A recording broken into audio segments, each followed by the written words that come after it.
2.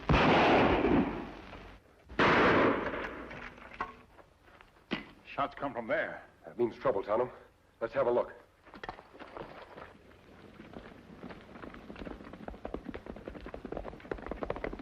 It isn't possible. My guys, look at this stuff, Zach. Look. This is real fancy. I had a hunch they had their eyes on something like this. We've got to find that mine. We've got to file a claim on it. Yeah.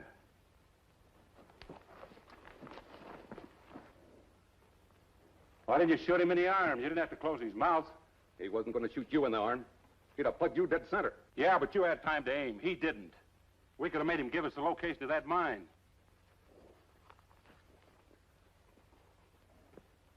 Nothing in his pockets. Now we got...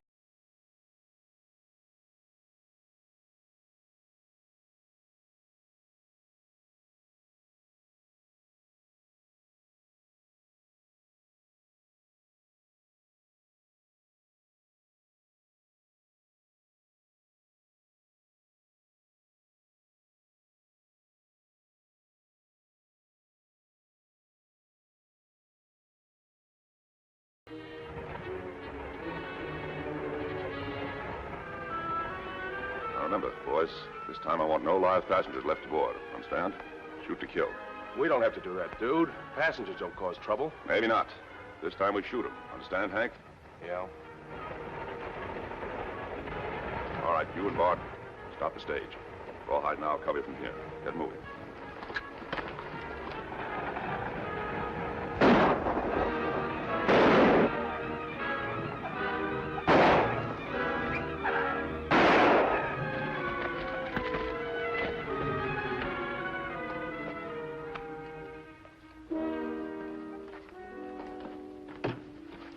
Let's get him off of here. All right, now, Rawhide.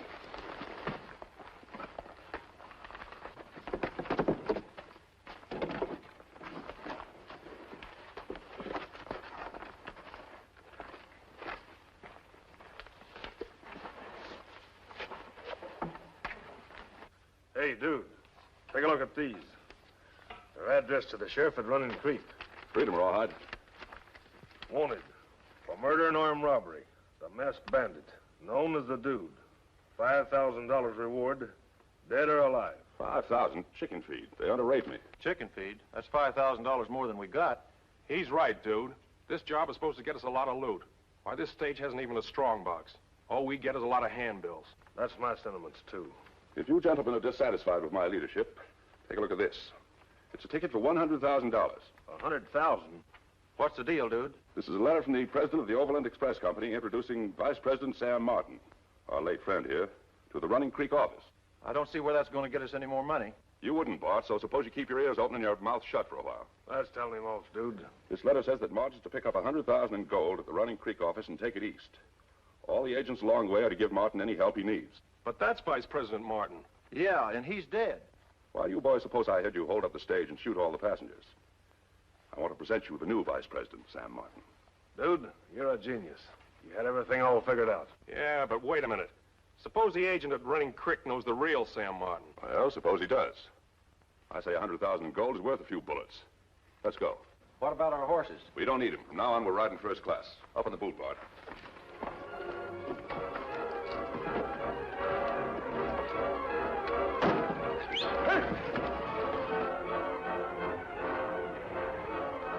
The Overland stage, Tonto. No stage due to pass here today. Hell, it must be a special one. Hey, dude, look. The masked man. Yeah. So we beat a couple of crooks out of a day's work. Nothing left for him around here except a couple of dead men back there on the road. Dead men. Gives me an idea. Yeah, what's that? Still got those handbills? Sure, right here. Good. Hold on to them. We're going to deliver those after all. From now on, that masked man's the dude. Whose horses? Maybe somebody in trouble. You might be right. Come on.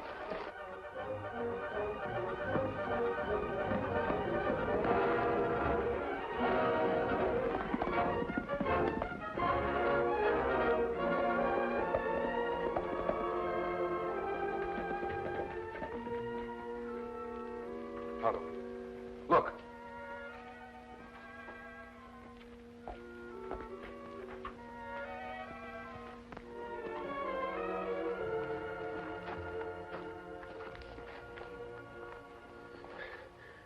Hold up. The dude shot Mr. Martin. Take stage. Never had a chance. This man dead. He doesn't have much of a chance either. What him mumble? Seems the stage was held up by the dude. Oh, me remember him bad killer. You're right, Tonto. We'll do what we can for this fellow. Then I'll see what I can do about the dude. He and his men must have been in that stage we saw. Help me make him comfortable.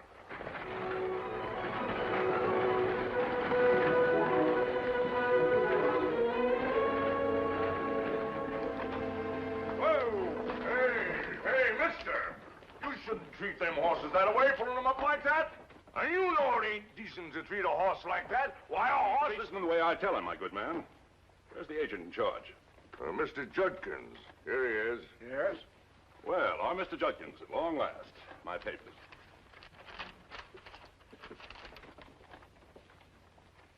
Mr. Martin, welcome to Running Creek. This is a red-letter event to us. It isn't every day we fellows in the field meet a real-life vice president. Judkins, we in St. Louis appreciate the good job you're doing. Unfortunately, the press of business doesn't allow us to get out here very often. I can well understand that, Mr. Martin. Now, the gold. You have the shipment here, haven't you? Right inside. We've taken every precaution. The sheriff has practically lived on top of that gold ever since they brought it in. Well, I'm glad to hear that, Judkins. Now, let's see that gold and your sheriff. Right this way, sir. It's okay, Sheriff. Vice President Martin, meet our sheriff. What we call? This is indeed a pleasure, Sheriff. Howdy, Mr. Martin. Howdy, gents. I'm sure glad to see you. Guarding $100,000 in gold is quite a responsibility. You've done a mighty fine job, Sheriff, but we'll take over now. Is the gold in there? Yep, I figured that would be the safest place. Smart idea. Let's have a closer look at it. All right.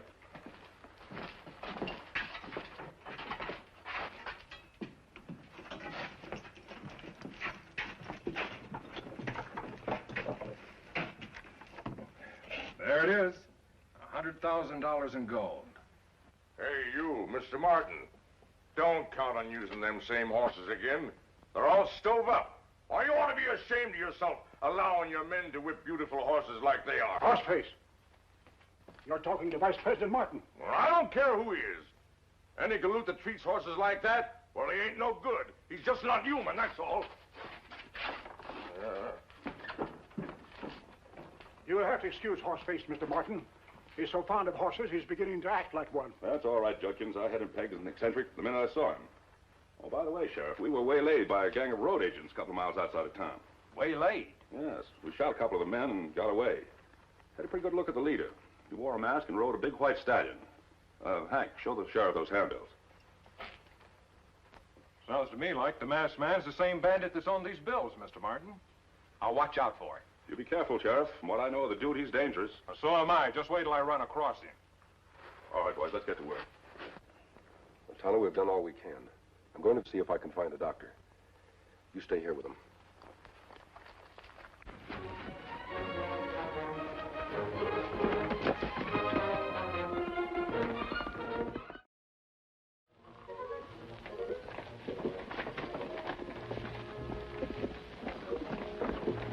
Jumping Jehoshaphat, what a horse. Oh!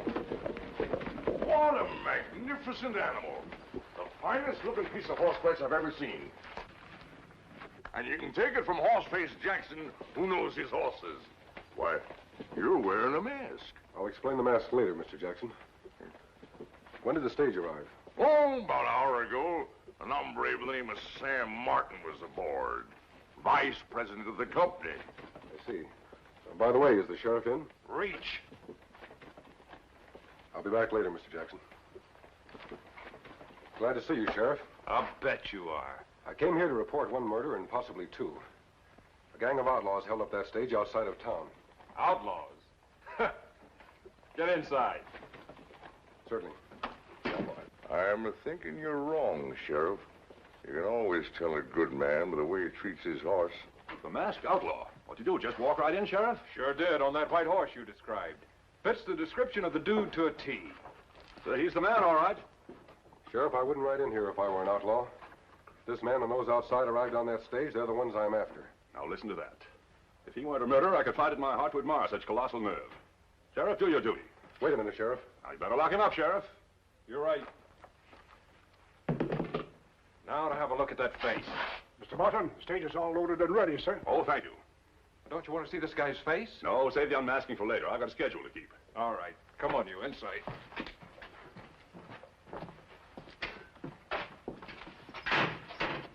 You'll get new horses at Twin Forks Change Station.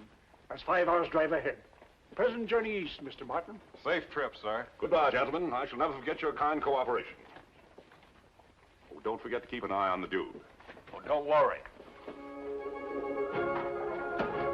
Goodbye, Mr. Martin. Goodbye, Miss Martin.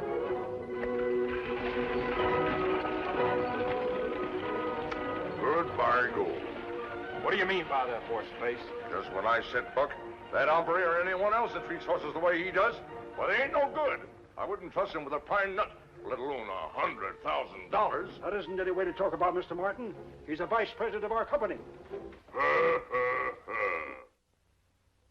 Oh, a $10 horse and a $40 saddle on a Texas range. I was rustling cattle, singing a hi-yi-yippee all the day. Old Horseface didn't mean that you was a $10 horse. That was just his song. Well, hello, Injun. That's a nice pony you got there. Who are you looking for? One man who ride white horse. Yeah. Ain't he a dandy, huh? You know, I was thinking if I could save enough money, I'd like to buy me a horse like this. Because you can always tell the character of a man by the horse he rides. And he is a lovely horse, ain't he? Me think so, too. Where rider? Well, why do you want to know? Him, my friend. Oh. Well, if he's your friend, you better start thinking fast, because that fool of a sheriff's got him locked up in jail. In jail? Yeah. How me see him? Well, if I were you, I wouldn't reckon as how I know the masked man, because you'll have to find yourself in jail, too. A man who like horses talk good medicine. Yes, you bet your life. I only wish the sheriff did. Say, you know, there's a window in the back of the jail. Good.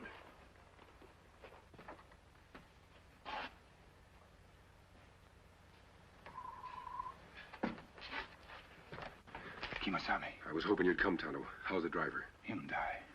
I'm sorry to hear that. His murderers just drove off with $100,000 in gold. I've got to get out of here somehow. What do you want me do? I think we can trust Mr. Jackson. He's a short fellow with a long mustache. Old man who like horses? Yes. Have you seen him? Yes, him good man. Him show Tonto window. Bring him back here. I want to talk to him. Me do. Well, here goes Tonto. Good luck, Mr. Horseface. Thanks. I'm a rip-snorting gallywumpus, and this is my day to howl. Cut that out. What's gotten into you? By allowing those hombres to get away with that load of gold. Why, any pinhead would know they're no good. Why, you little And putting that honest fella in the jail there when he came here for help. Now, I don't understand these things at all. Okay, if you like him so well, I'll put you in there with him for a while until you... I'll let you out just as soon as you quiet down. All right, Sheriff. Reach. Horseface, get his keys. Unlock the cell.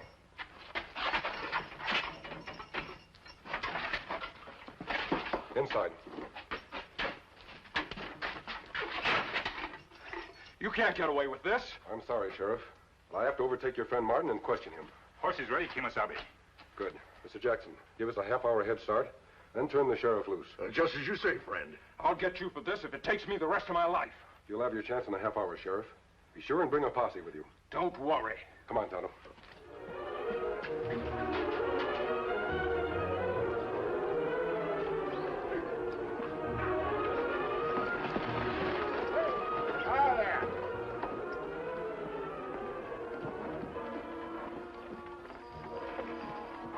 Give the man a hand, boys. We're in a hurry. Sure thing, Mr. Martin. Find fresh horse in the back, boys. Thanks. Don't seem to recognize any of you. New men? They're special drivers, mister. My credentials will explain. Uh-huh. Suppose you come in and we'll check them over. And you can sign the clearance papers. That's fine. Not that I want to cause you any trouble. It's just that I don't know any of you. Well, that's perfectly all right. I'm glad to see you're so careful. Oh, here are my papers. This says Sam Martin. That you? That's right, vice president of the company. Vice president? You ain't Sam Martin. I rode shotgun with Sam Martin 15 years ago when he first started out.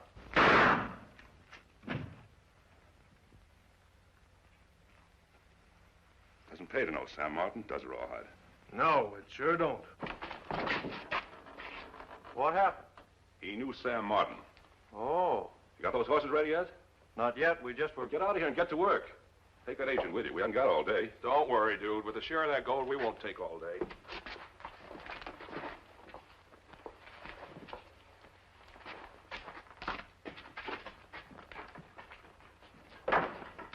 Rawhide, how do you feel about sharing that gold? Well, I think we'll split it up 4 ways. $250,000. That's not bad. Not bad at all. Well, for $500,000. You mean Bart and Hank's part? Yeah. Sure, why not? I never did care about splitting up pots. Too many ways. Neither did I, Rawhide. You know the border's right close by. 2 saddle horses and 2 pack horses loaded with that gold out there. We'd be out of the law's reach in half a day. For good. Yeah. What do you say? I think I'll go split up that pot for us, dude. Now. Think you need any help? Nope. I can take care of things. Go ahead. I'll pack some food.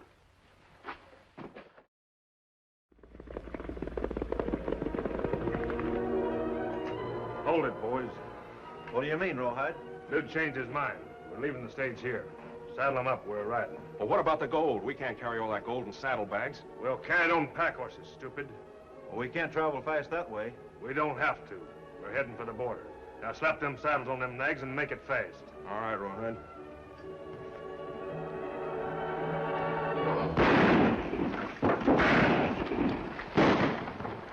Gunfire, Kemosabe. The change station is just around the bend. Those shots mean the outlaws are there and there's trouble. We ride in? No, Tonto. Riding in would be a perfect target. We'll leave Silver and Scout here and go ahead on foot. You circle around to the rear. Many of them. Only 2 of us. That's right, Tonto. What we lack in numbers, we gain by surprise. It's our only chance. Me understand. Let's go.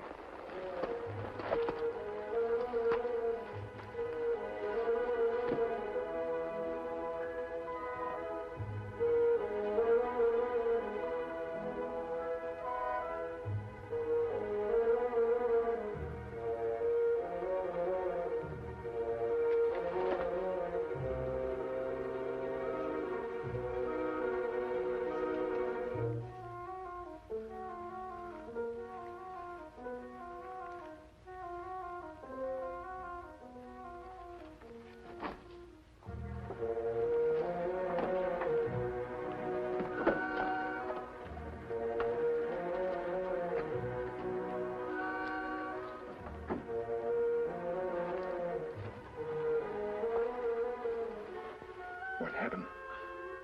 Shot. Double-crossed.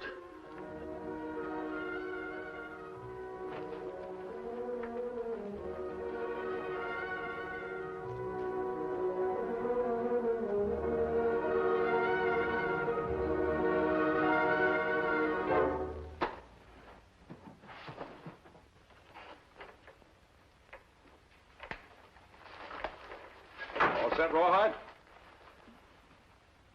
I wouldn't try that, dude. How'd you get here? Who let you out of jail? I never stay behind bars long.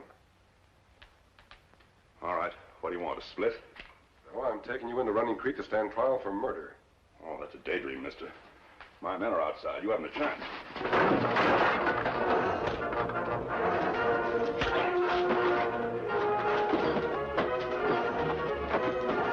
Rawhide! Help! Help!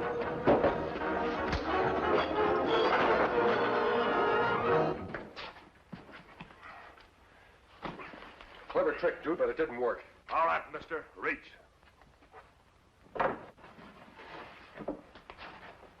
And don't get any smart ideas. Thanks, Rawhide. You see, mister, I told you. You didn't have a chance. And you won't need this gun any longer. I just found an Indian snooping around the barn out there. Must have been a pal of his. Where's he now? Don't worry about him, dude. He's all taken care of. He won't be moving for a long time. Oh, good. Now, mister, move. No gun.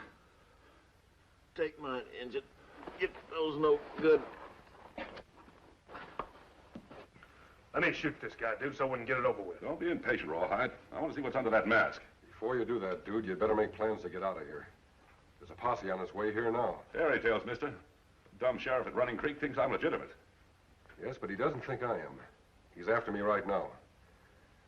You know, I broke out of his jail. He might be telling the truth, dude. You better let me shoot him so we can get going. We will. First, I want to have a look at his face.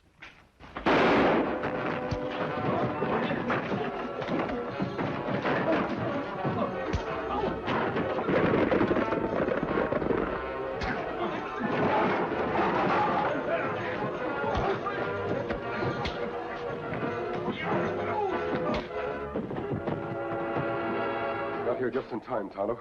Me almost not get here at all. Him give me trouble in barn. Rest of gang there. One dead, other bad wounded. Tonto, sheriff and his posse.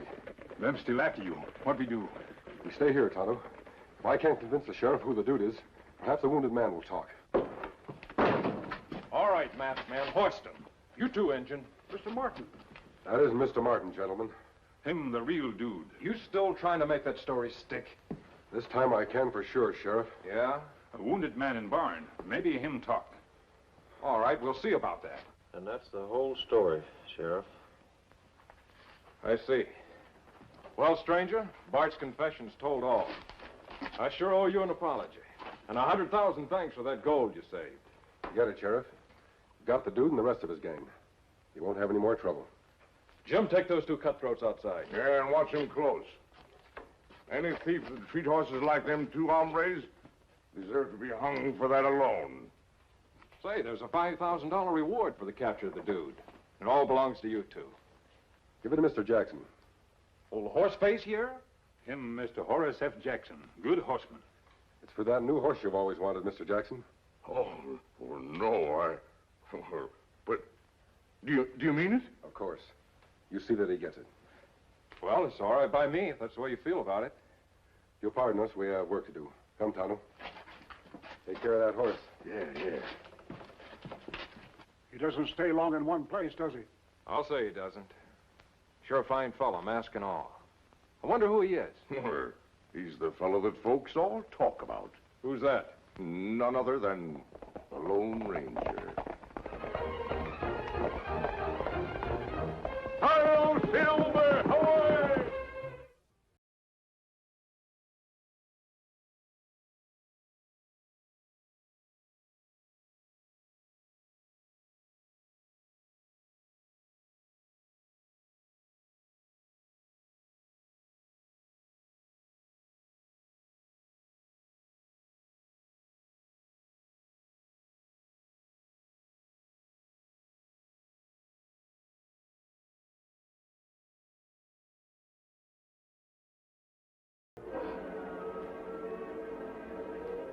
And I know there's gold in here.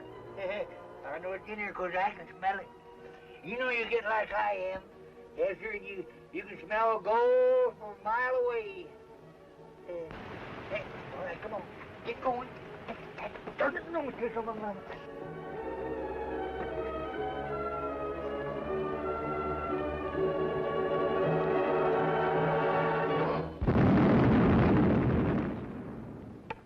You're looking in the wrong direction, Hovey. They're over there. Oh, come on. Hey, Dick!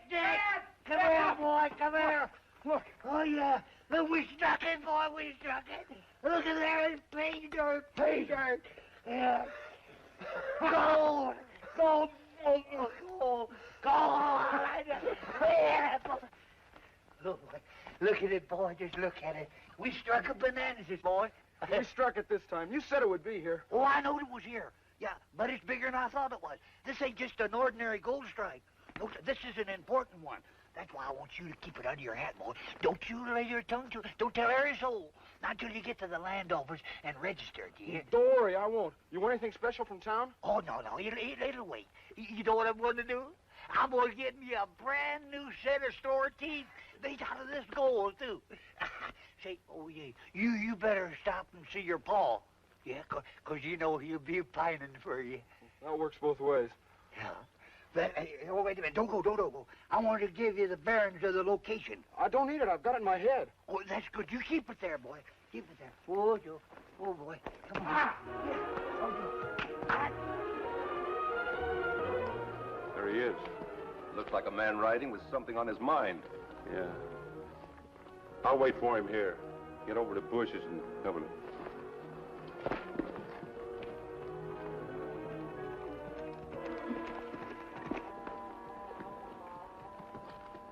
What's up? You're Dick McHenry. That's right.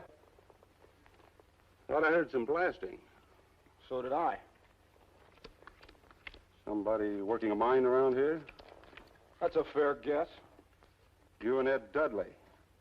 That's a good guess. Saddlebag's sure loaded. Mister, you're blocking the trail. I said you were blocking the trail. I'll give you just 10 seconds to light out of here. Now put the artillery away, kid, and let's take a look in those bags. Say I know you. You're Zach Carter, the gambler. You hang around with another tin horn named Hovey. Now I'll give you just 3 seconds to get out of here. 1, 2...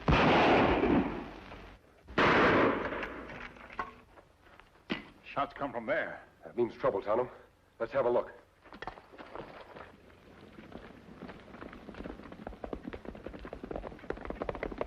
It isn't possible. My guys, look at this stuff, Zach. Look. This is real fancy. I had a hunch they had their eyes on something like this. We've got to find that mine. We've got to file a claim on it. Yeah.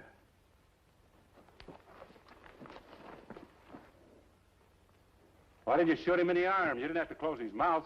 He wasn't going to shoot you in the arm. He'd have plugged you dead center. Yeah, but you had time to aim. He didn't. We could have made him give us the location of that mine.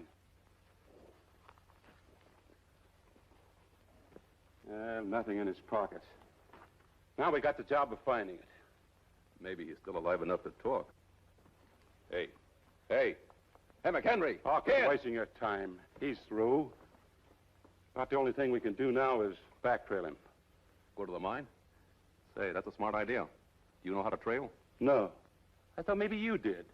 I'm a card player like you. Where would I learn any Indian tricks? Well, let's go back to town. I'll think of something.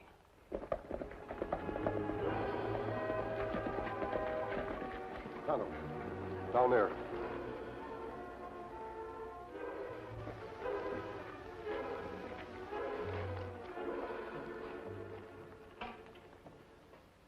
Him still alive, Kimasabi. Why, you low-down bushwhacking buzzards. Get away from that boy. I thought I'd find something like this when I heard them shots. You murdering coyotes. We heard the shots too, mister. Oh, sure. You look innocent enough. I saw that the minute that I come in. Hey, Injun, tell your pal Larry forgot to take off his mask. Never mind the mask. This boy has one chance in 1,000 to live, and while we stand here wasting time talking, he's losing that chance. Tonto, the water. I told you now, stay away from that boy. Put down that carbine and lend a hand. You got a way with you. Who are you, anyhow? What makes you think I ought to trust you? Did you ever see a silver bullet like this before? What, the Lone Ranger? Well, you've proved to me that you didn't kill him. But who did? Kimasabi, see what me find. Where? Horse stand there a little time, then cards fall. Somebody must have been waiting for him. Him stand there, face this way. I see. Why, these cards are marked. A fine one he was. Carries marked cards around and then shoots a man in the back. There must have been two of them. If the one with the cards was facing the boy, there had to be another one to shoot him in the back. I think we'll find a cheap pair of gamblers mixed up in this. I think what we ought to do is look for them 2 saddlebags, because they're loaded plumb full of high-grade ore. Yeah, and that's why they killed him. He hasn't been killed yet, but he's mighty close to it. Does that give you the shakes? Yeah. Where does it come from? Wofford, you'll never be a rich man. What difference does it make where it comes from? You should say, how can I get it? My chance will come. When? You're not getting any younger.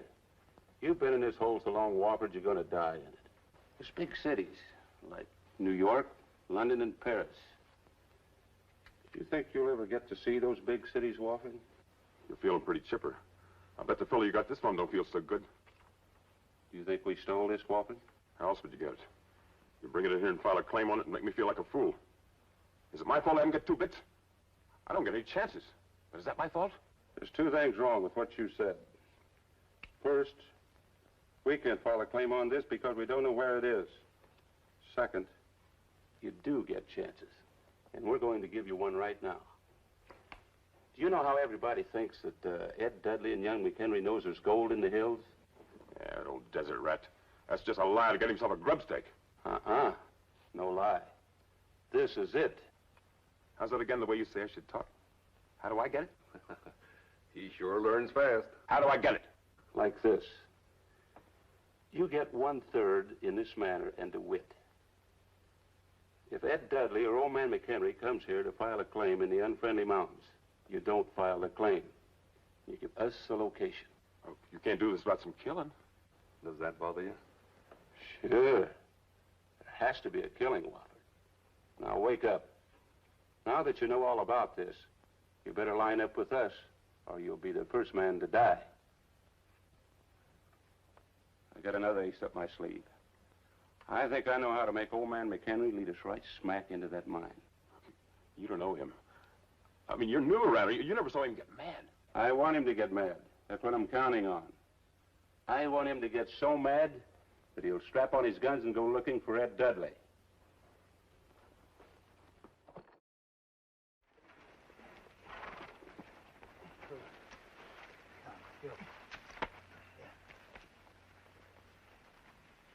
We can't stay here. You don't even have decent shelter. The sky was always good enough roof for me. Not for a wounded boy, Ed. Tonto, I want you to ride to his father's ranch. Tell Mr. McHenry the whole story. Then bring back a wagon and some mattresses. We've got to take this boy home. That's right, Kemosabe. You know, old Tom is sure going to bust a cinch when he hears about this. I don't believe there's anything in the world that old Tom cared more for than this young'un.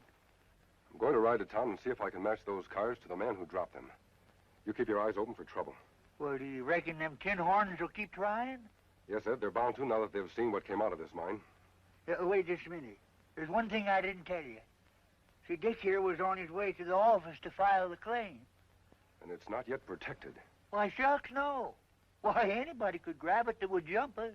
It may be already grabbed. I'll stop at the land office and register it for you. Yeah, well, here. I'll give you the bearings. There they are. All right, Ed. Take care of the boy. I'll take care of him.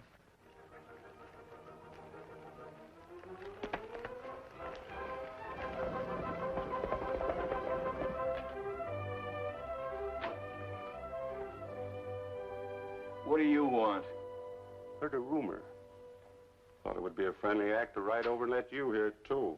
There's just 2 things I don't have any truck with. Rumors and tin horns. Now get it. Rumor says your boy and Ed Dudley struck it rich. Do tell. Rumor goes on to say that Ed Dudley shot your boy in the back.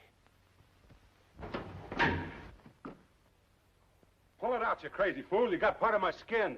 Well, you come here telling me Ed Dudley shot my boy. You lying, sneaking, tin horn bark. Don't you pull any iron on me, you critter. You poison critter. What'd you aim to do with a story like that? Well, I didn't say it was true. I said I heard it. You heard what? Where? Who said it?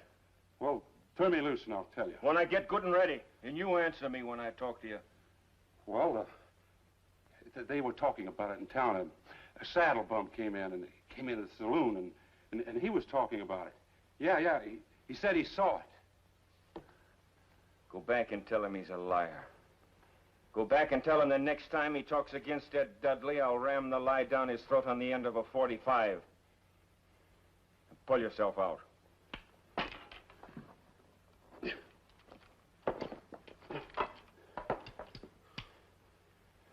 Now get off of my land and stay off. That'll be hard to do, remembering this.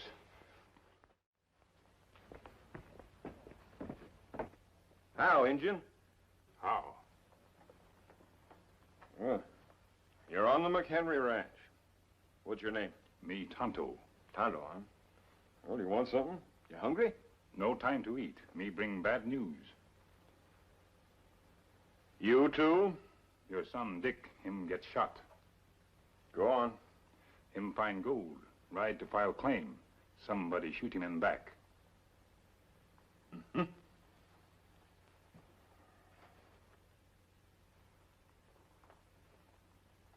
Just who do you think did the shooting? Me not know for sure, but not Ed Dudley. Him say, go bring wagon with mattress. Take boy home.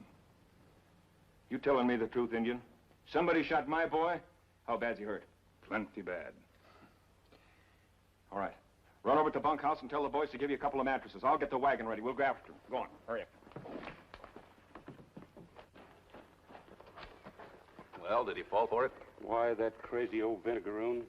I'll cash him in. It's the last thing I ever do. Did he fall for it? Well, he didn't seem to, but let him think it over. First, he'll begin to get curious. Then he'll wonder. Then he'll travel up that mine to have a look around. And we'll follow him like a gentle little breeze. A gentle little breeze. Just remember this. He's my meat, that McHenry. When the showdown comes, he's my meat. Well, let's wait around a while. He'll come by.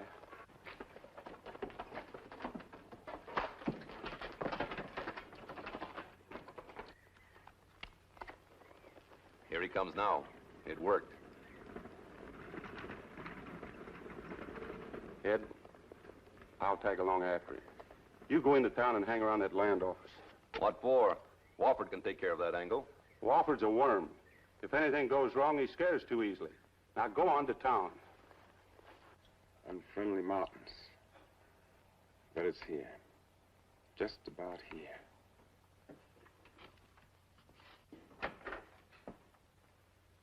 What do you want? There's no money here. Only records. I want to file a claim. Claim? What's the idea of the mask? Never mind the mask. I have good reasons for wearing it. Maybe this is kind of a regular. I don't know whether I should... Nothing in the law says you can't register a claim for a man in a mask. Go ahead. Names Edward Dudley and Richard McHenry. Edward? What's the matter? Oh, nothing. Give me the location first. From a point northeast of Split Rock in the Unfriendly Mountains. Oh, excuse me, I'll get another pen. You seem nervous. No, I just had a hard day. You know, running the land office isn't easy. Did Dudley McHenry strike it rich? I'm just registering a claim for them. Okay, Unfriendly Mountains. South, 500 yards from a mound of stones. North, 200 feet from Lantern Rock. Oh, excuse me. Oh, wait. No, you have business I don't want any part of. Hovey, wait. Get him up, mister. Reach. Reach high. What's going on here? Where's Carter? Following McHenry and a stray Indian up to the mine? Who's this? I don't know, but he just filed that claim. Dudley's claim? Yep, I got the whole location right down in the book. Get his guns. What are you two up to? Well, now look who's asking questions. What are you up to? And how did you get into this? You'll find out. Yeah.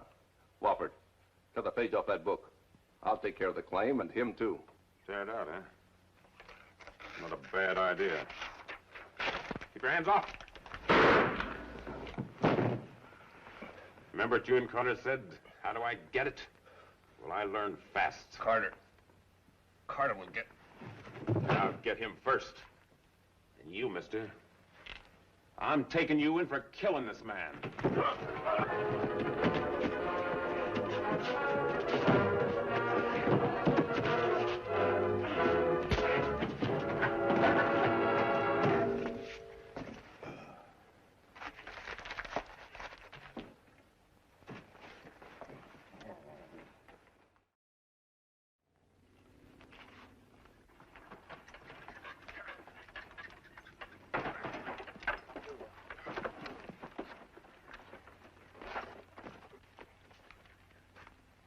Did he open his eyes? How's he been?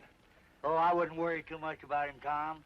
I've seen a lot of weaker men come up from worse. Well, let's get him in the wagon on the mattresses. It's going to be an awful bumpy ride. Yeah, that's a mighty poor excuse for a road up yonder. First me feed horse. Him eat plenty. Then him walk slow. Not hurry home to stable. Good idea, Injun. You're all right. Ed. You know a gambler by the name of Carter? Carter. Oh, yeah, I heard of him. He's about as crooked as he come, too. I'm going into town and find him. I think he's the Jasper who did this. No, you're going to come back to the ranch. At least right till we find out how the boys are taking it. No. I'm going to kill me a gambler named Carter. Ed! I'm hit! Help me drag the boy into the mine!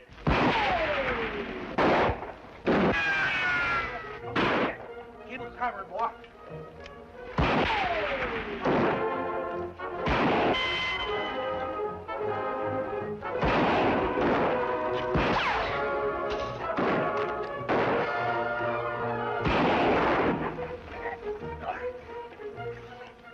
Come on out of there!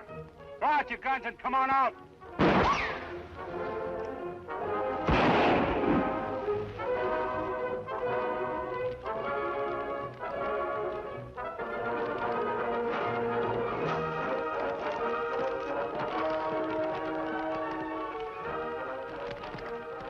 Henry! You know who this is? You're a bushwhacker, that's all I need to know. This is Carter, McHenry. Zach Carter. By the time I'm through with you gentlemen, you're going to be sorry you ever saw a gold mine or a bow and arrow. Bullet no can go around corner. Better save till later. They got his strap, Tom. How's that leg? Oh, not very good, Ed. You got any ideas, Injun? I'm ready to shoot fast if we come out. I'm not able to get everybody. Maybe one man live, no more. Tonto not like to die like this. All right, gents, it's up to you. You can stay in there and smother like rats. I can take 2 or 3 steps, enough to draw his fire and give you boys a chance. Get the wagon out of the way, Injun. Why, you crazy galoot, you wouldn't last 2 seconds out there. Get the wagon out of the way, Not Injun. move. What's the matter with it? I don't know. Maybe it's stuck. Come on.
Tonto, you all right?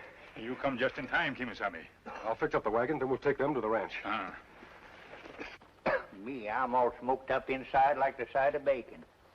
Say, a few more minutes back yonder and we'd all been done for. It was mighty close, Ed.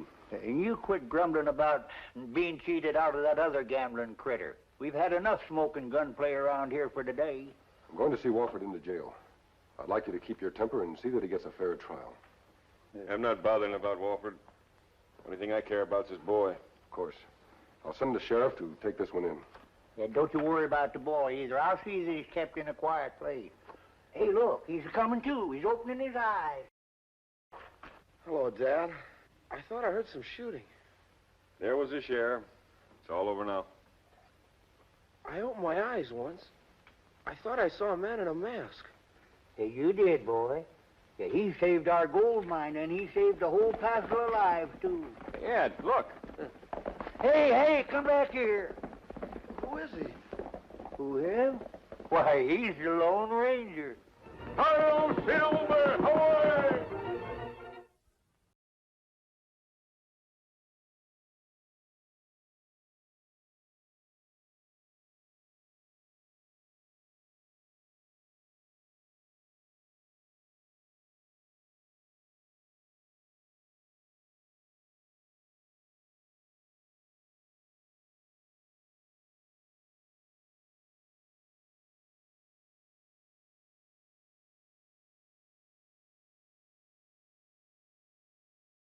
The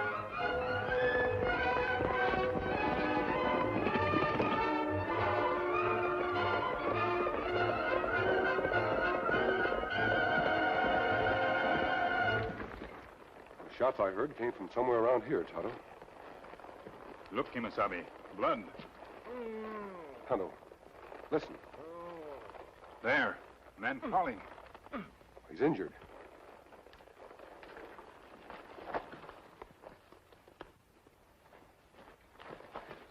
Don't be afraid. We're friends.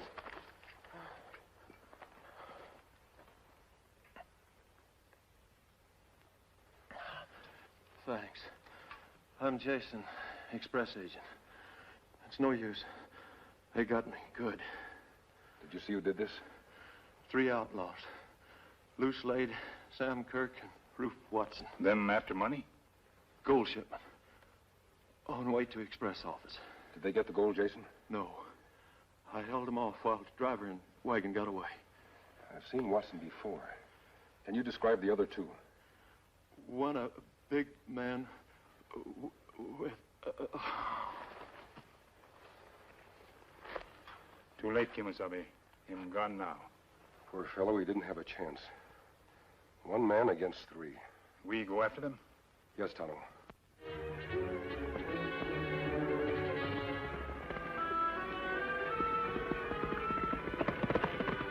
Man riding fast. Maybe that one of them. It's Watson, Tonto. He's seen us. Come on.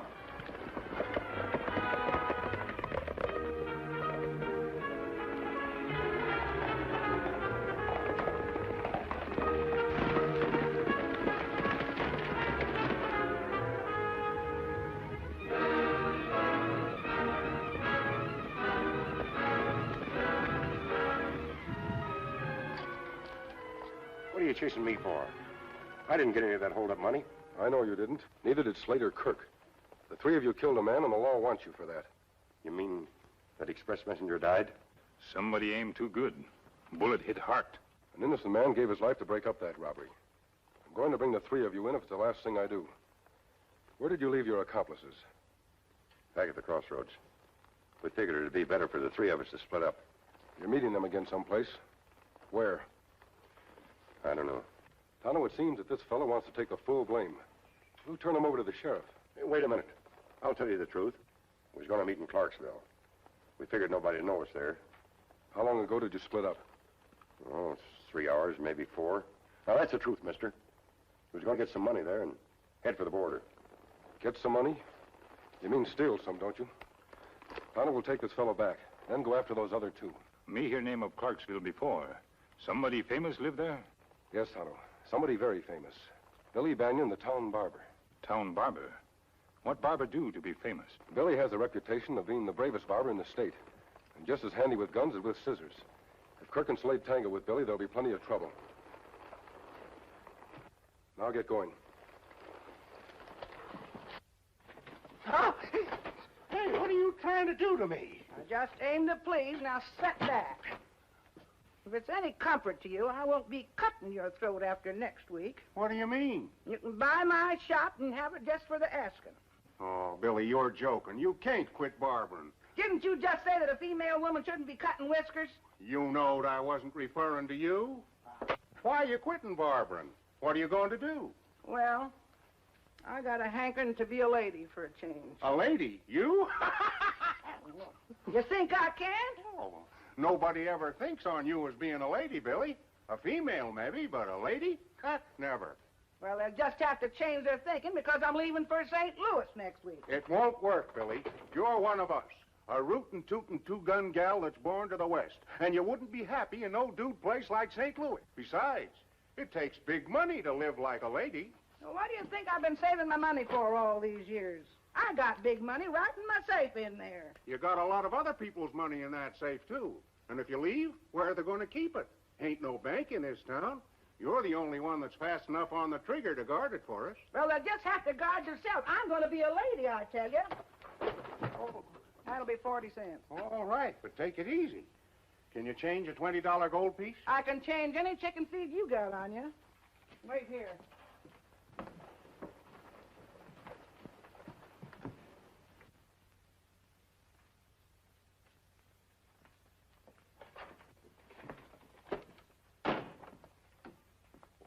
Where's the barber? Next room. Back in a minute. Hey, you.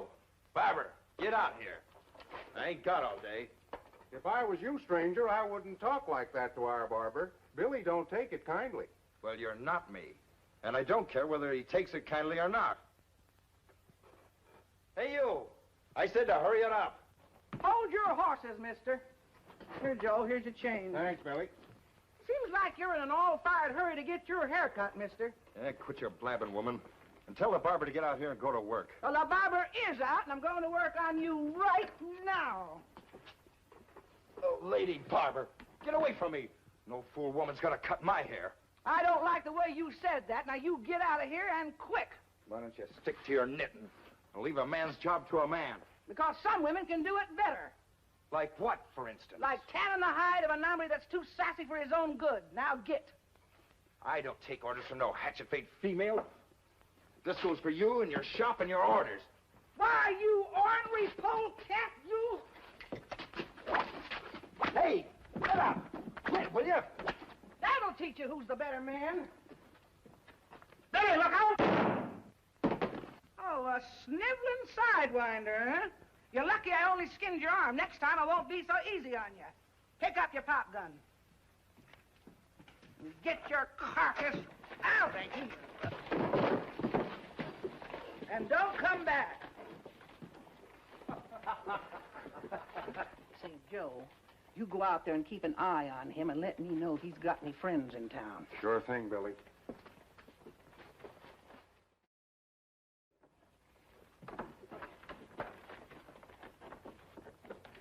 First time I ever saw you come sailing out feet first. That lady Barbara, she almost packed an awful wallop.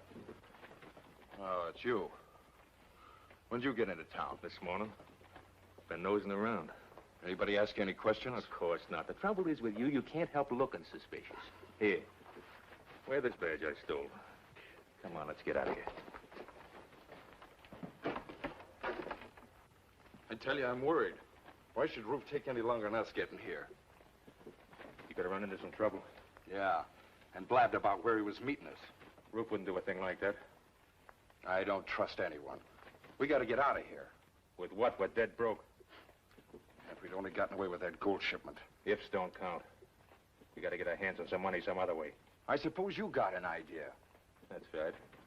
A good one. Why, there isn't even a bank in this hick town. Oh, yes, there is. You're crazy. Where? About 10 yards from where you were sitting before. Talk sense, will you? I told you I've been nosing around. This town thinks a lot of that lady, Barbara. She'll tell you anything you want to know about her. There's nothing I want to know about that old she-cat. Not even that she's got the whole town's money just waiting for us to take it. Her? Where? A safe in a back room. Safe? That's right. And you, the best little safe opener in the whole territory? She can outdraw us both. There won't be any gunplay. Tell me, don't you think my beard needs a little trimming? What do you mean by that? Plenty. Here's what we're gonna do. There you are, Hank. You look like a regular dude now. Can't nobody give me a haircut as good as you, Billy. And that new hair tonic you use sure smells sweet. You know, I thought you'd like that. You know, folks tell me that they can whip that clean across the street. Well, see you again next week, Billy. Hi, Joe. Hi. Billy, you was right. Now, take it easy, Joe. Right about what? About that no-good hombre that got fresh with you. Oh, you mean he's got friends? Yeah, fella with a big, thick beard. I never seen him before. They was holding a mighty secret powwow. Find out what they was cooking up? Trouble. They're planning to rob you, Billy. Rob me? Yeah. Why, there ain't a man living that can do that. But there's two of them, Billy. Only two of them? Well, it ain't quite a fair fight. Did you find out what their plan is? I heard some of it. The big one, the fellow with the beard, he's coming in and asks you to trim his whiskers. Then while you're doing it, the other one sneaks in the back room and opens your safe. Oh, I see. When I go after one of them, the other one's going to get the drop on me from the rear. That's it, Billy. Don't you want me to stand by in case you need me? No, thanks, Joe. You go down and tell that sheriff to get that jail ready for a couple of crooks. Sure will. Oh, a bearded man's coming in here and asked me to do some cutting. Well, I'll do some cutting, but it won't be on his beard.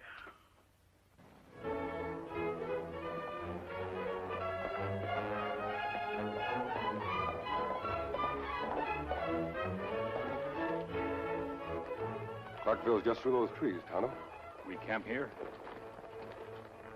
Oh, there's a better spot over there. Come on.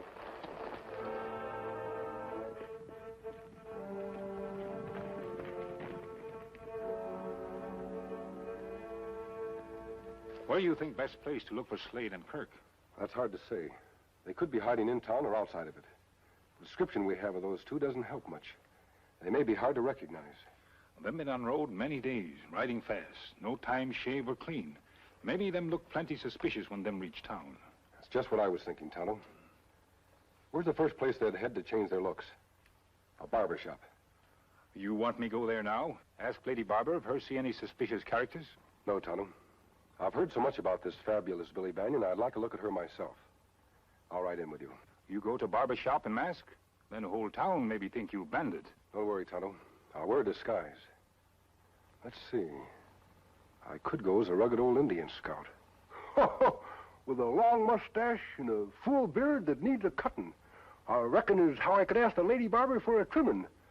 Without her or anyone in town getting suspicious. But if Lady Barbara plenty smart, her's sure to see through your disguise. I realize that, Tonto. But if I have to, I'll explain to Billy the real reason why I'm there. Me understand, Kimasabi. Me help make you look enough like Indian scout so you fool even Tonto. You got it straight now? Yeah, I got it straight.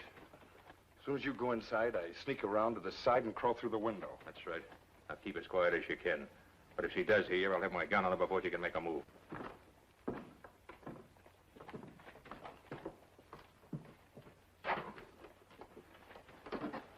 How do I look, Tonto? Like old-time scout, Kimasabi. You fool whole town. I hope you're right. You look around town. See if you can pick up any trace of Slade and Kirk. Me meet you back here. Me hear Lady Barbara plenty rugged. You not let her cut too much or her get suspicious. Don't worry, Tonto. I'll just get a trim. Be careful.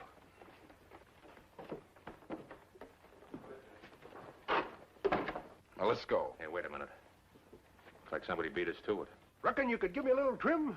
My whiskers is sprouting like weeds, ma'am, and, say, up to about here?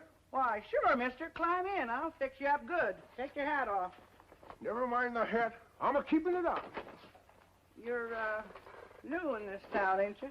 Yep, that's right. Just got in. What's your trade?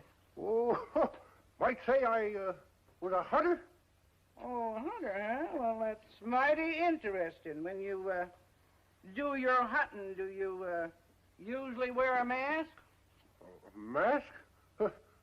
What do you mean, ma'am? Well, most people wouldn't notice it.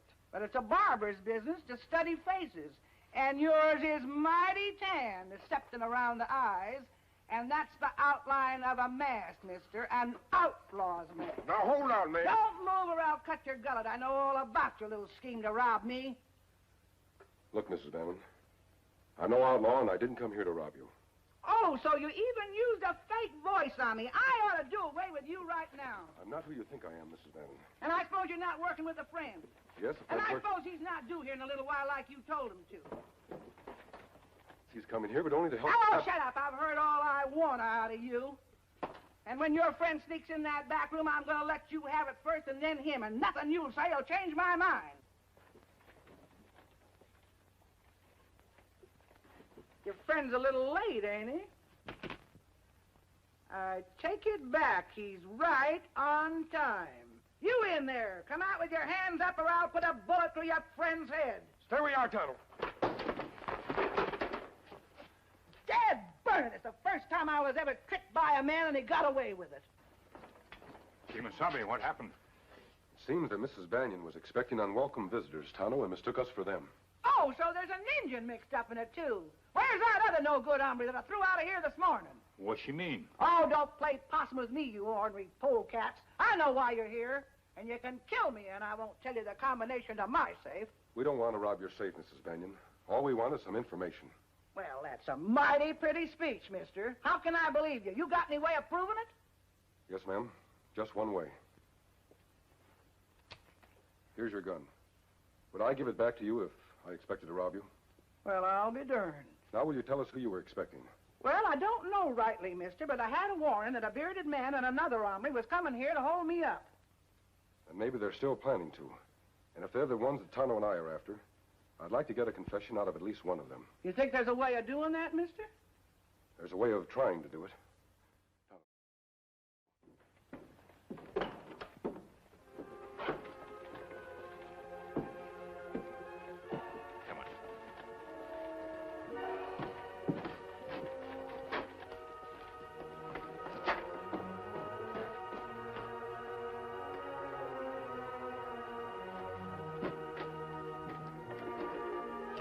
Howdy, ma'am. Reckon you got time to trim the whiskers of an old galoot who's been out prospecting for the past 6 months? Well, sure. Send him in. Why, I mean me, ma'am. Oh, say, you could use a trimming. Climb in, mister. Thank you.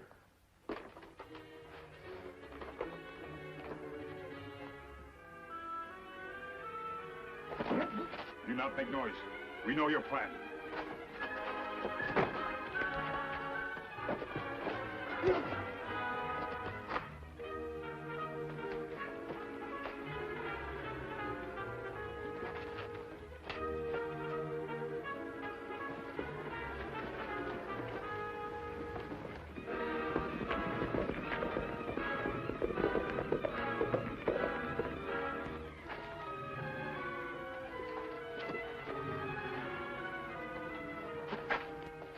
Tonto, what happened? Head hit rock. Lou get scared on off. Head clear now. We can't let him get away. Go after him. Bring him back. What about other one? I'll take care of him. I'll give him a few minutes to get settled in there. Me be back fast.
There's nothing like making sure, Indian.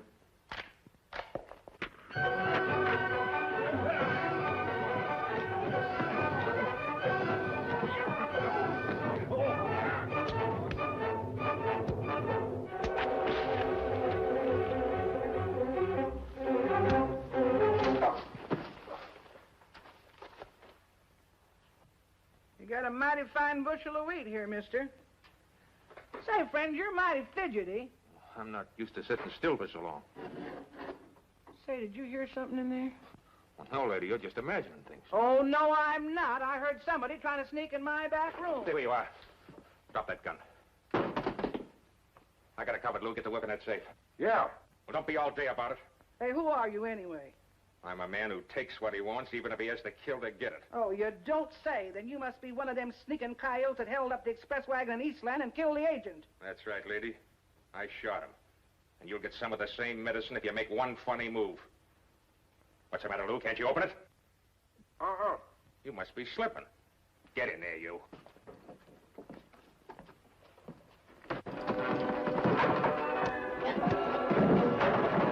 Get him, mister!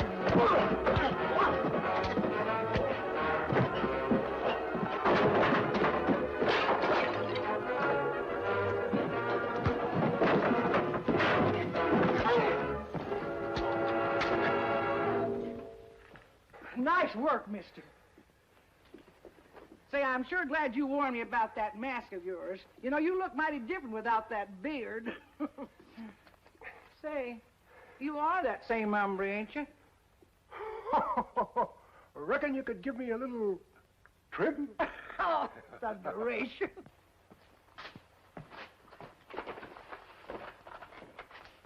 Kimasabi. Oh, me glad you all right. Me get other one. Him out cold. Good work, Tonto. And with that confession Kirk made, we have a clear case of murder against the two of them. Thanks to you, ma'am. Oh, it weren't nothing. I like to see ornery crooks put behind bars. Billy! Hey, Billy! Excuse me. Certainly. Hey, Billy! Oh, stop your caterwauling.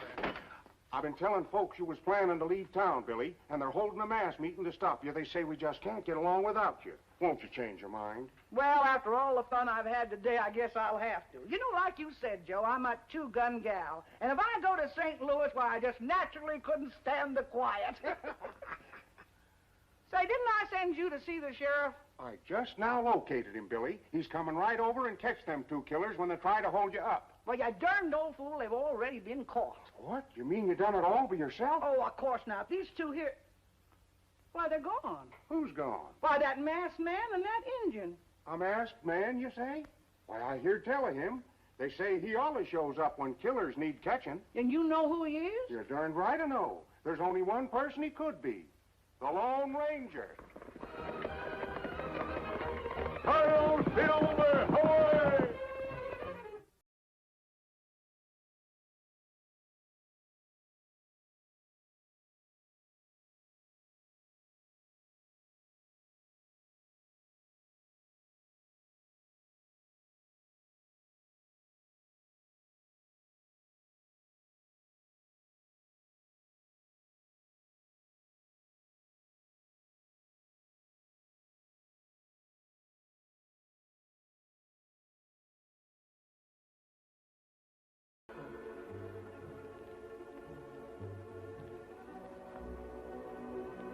Watch out. He's got a gun. No, don't. Let me go.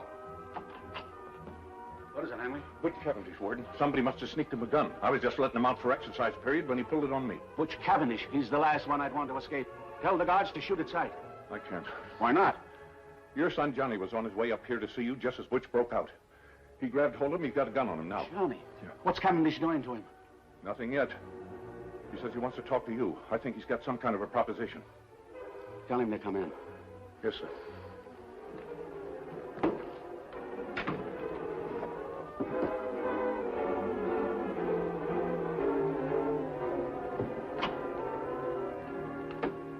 Here he is, Warden.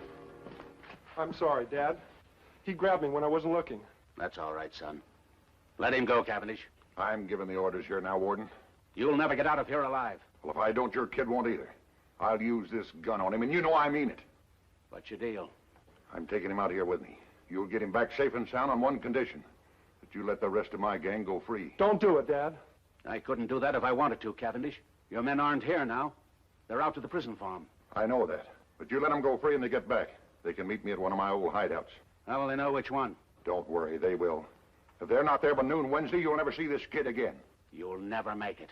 Your guards won't shoot. They know how crazy you are about Junior here. Come on, you. Get that cowardly rat. Don't lose your head, Warden. He'll kill Johnny for sure. They're letting him out, all right.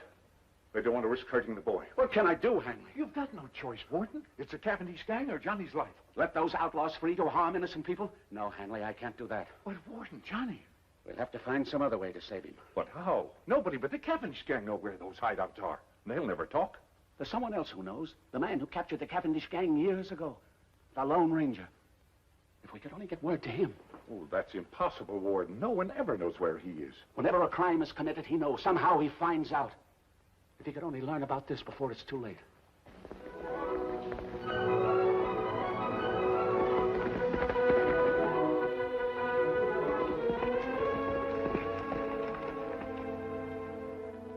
Back early, Tonto. Where are the supplies? Me not get them. No time for food now. What's happened? Word come through to town, Butch Cavendish break jail. Cavendish? Our worst enemy. Him take Warden's son as hostage. Hold him at one of old hideouts. Him say him kill boy if Cavendish gang not free by noon Wednesday. If I know Warden Sears, he's much too honest to release those outlaws, even if his boy's life is at stake. We ride fast. Maybe still time to save him. Not a chance, Tonto. Cavendish had too many hideouts. He could be holding the boy in any one of them. We don't have time to check them all. If we split up, we cover more ground. Yes, but that's trusting too much to luck. What we do then? You ride to Cavendish's closest hideout. If he isn't there, go on to the next one. Maybe you'll reach him before I do. But where you go? To the prison, Tonto. That's the only sure way I can think of to find Butch Cavendish.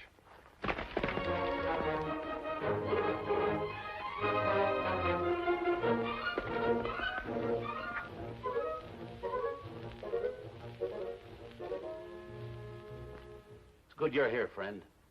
And you know that there isn't anything within reason that I wouldn't do to save my boy. But what you suggest, I don't know. I realize it's risky, Warden, but it's better than letting Johnny die. Besides, you won't be freeing the whole gang. Just one man. But one is as bad as all. Besides, this Dooley is no fool, you know. What makes you so sure that he'll lead you to where Cavendish is? I'll try not to let him know I'm following him. But if you should get to the hideout, it's 2 against 1. It's bad enough having Cavendish at large, without letting his chief henchman go, too. You've got to do it, Warden. Not only for Johnny's sake, but we must get Cavendish back again. All right. We'll risk it. You better wait in the closet.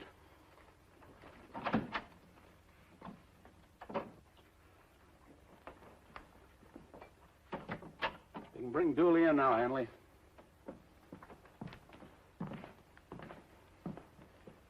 Dooley, I'm asking you for the last time. Where's Cavendish hiding out with my boy? I wouldn't know. But if I were to let you loose, then you would know, is that it? Am I? All right, Dooley. You win. I'm going to let you go. What about the rest of the gang? One at a time. I'm not going to let you out in a group to raid the territory. All right, Warden. That's good enough for me. One at a time. But get this straight. If any harm comes to my boy, you and Cavendish are going to have your neck stretched. Understand? Sure, Warden, sure. I get it. All right, then. On your way. Not so fast. You must think I'm an awful fool. What do you mean? I know what your game is. It's a trap to catch Cavendish.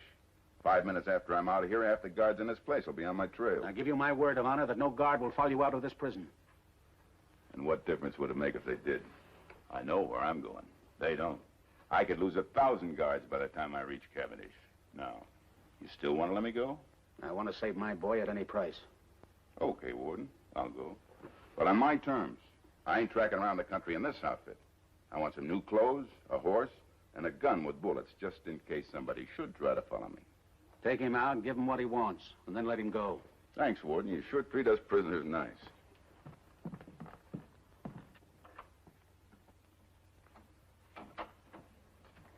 He's a tough customer, Warden. I hope I've done the right thing. But if he gets away for good, I'll have betrayed the honest people who put me in this job.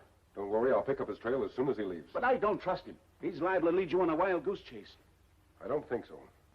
Dooley's too sure of himself. But we've only got until noon Wednesday. Suppose Dooley doesn't get to Cavendish by then. You forget, Warden, I'm not your only hope. Tonto was looking for Cavendish, too. He's had time to reach some of his hideouts by now. For all we know, he's already rescued Johnny. I can only believe that.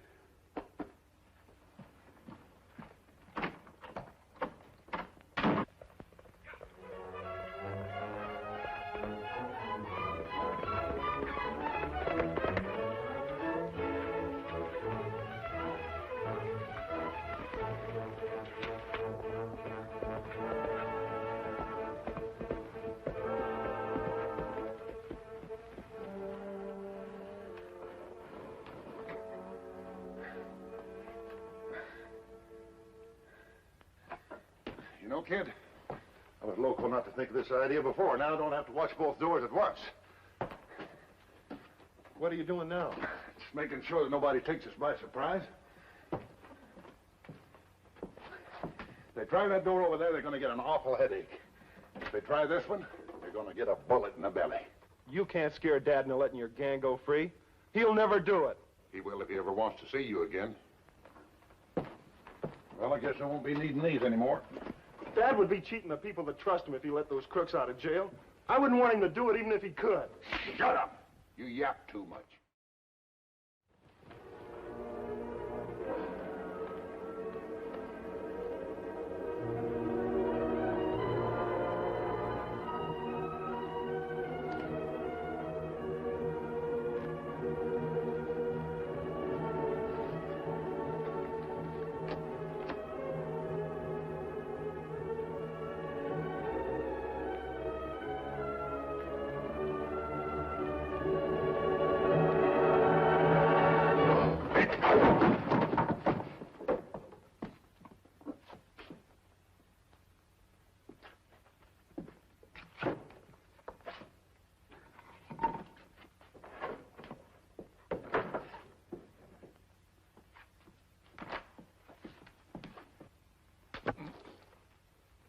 Well, I thought you was never coming out of it, Injun.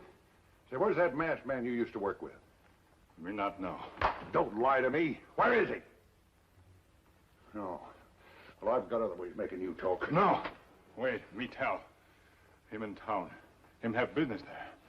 Me not know where him is now. That truth. I wonder if I can believe that. Probably not.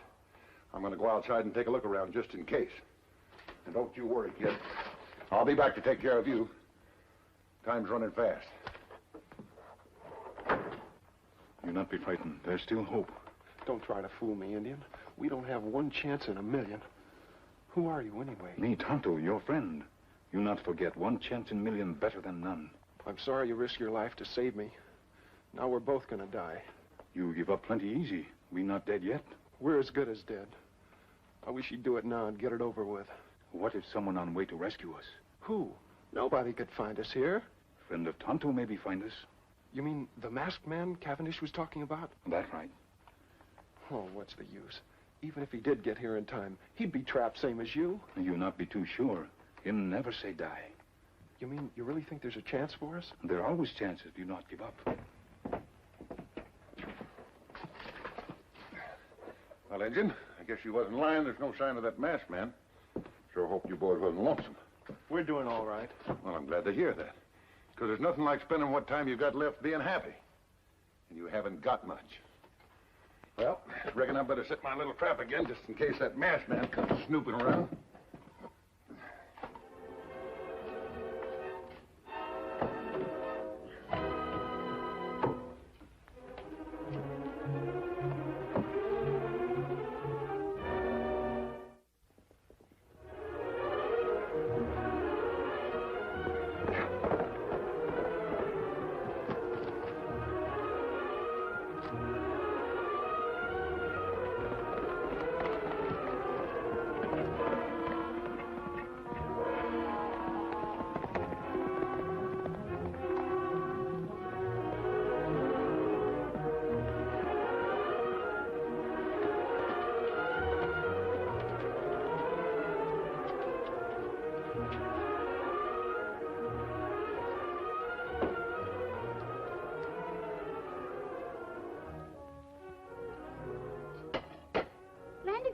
Effie, ain't you found them plum preserves yet? Here they are, Effie. It was behind the pickled cucumber. Oh, good. Soup's most done. I reckon this is going to make poor Mrs. Frobisher feel a heap sight better. I'll wrap the preserves and we'll leave as soon as you're ready, dear. Land of Goshen. Who can that be? Why, it's some poor man who looks half-starved. Come in, stranger, and rest a spell. Thank you, ma'am. This is right kind of you. Oh, nothing like being friendly, we always say. We were just going to take some victuals to a poor sick neighbor. Do you come from these parts? No, ma'am, I've been traveling a long way. Oh, you sure look it. Would you like some nice hot soup to warm your innards? No, not now. I'm awful sorry to bust in on you like this, but I just had to hide Summers. Hide? Who from? Well, I had a suspicion for the last couple hours that I've been followed by a bandit. A bandit, oh, Effie? Oh. That's right, ma'am. A man wearing a mask. He was probably after my hard-earned wages. Oh, I'd like nothing better than to get that ornery skunk. And I can, too, if you ladies will help me. Us? Help you catch a bandit? Do you think we could? You just tell us what to do, mister, and we'll do anything you say. Oh, good. Well, now, look. I'll pretend to ride away from here. Now, it's my hunch that that masked man has come knocking at that door to try to find out if I left my money with you. Don't you worry, mister. We'll get rid of him somehow. Oh, but I don't want you to. You got to find some excuse to keep me here. And I'll circle around the back and sneak in that door there, and we'll catch him red-handed. Oh, I think that's a lovely plan. Oh, you can count on us, mister. We'll keep him here somehow. Oh, well, that's fine, ladies. Well, I'll go now. Believe me, the law's going to be mighty grateful to you for helping to catch this bandit.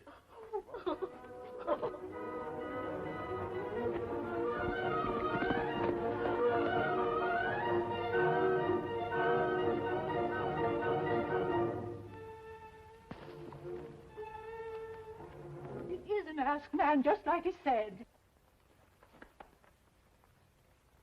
And he's coming right toward us.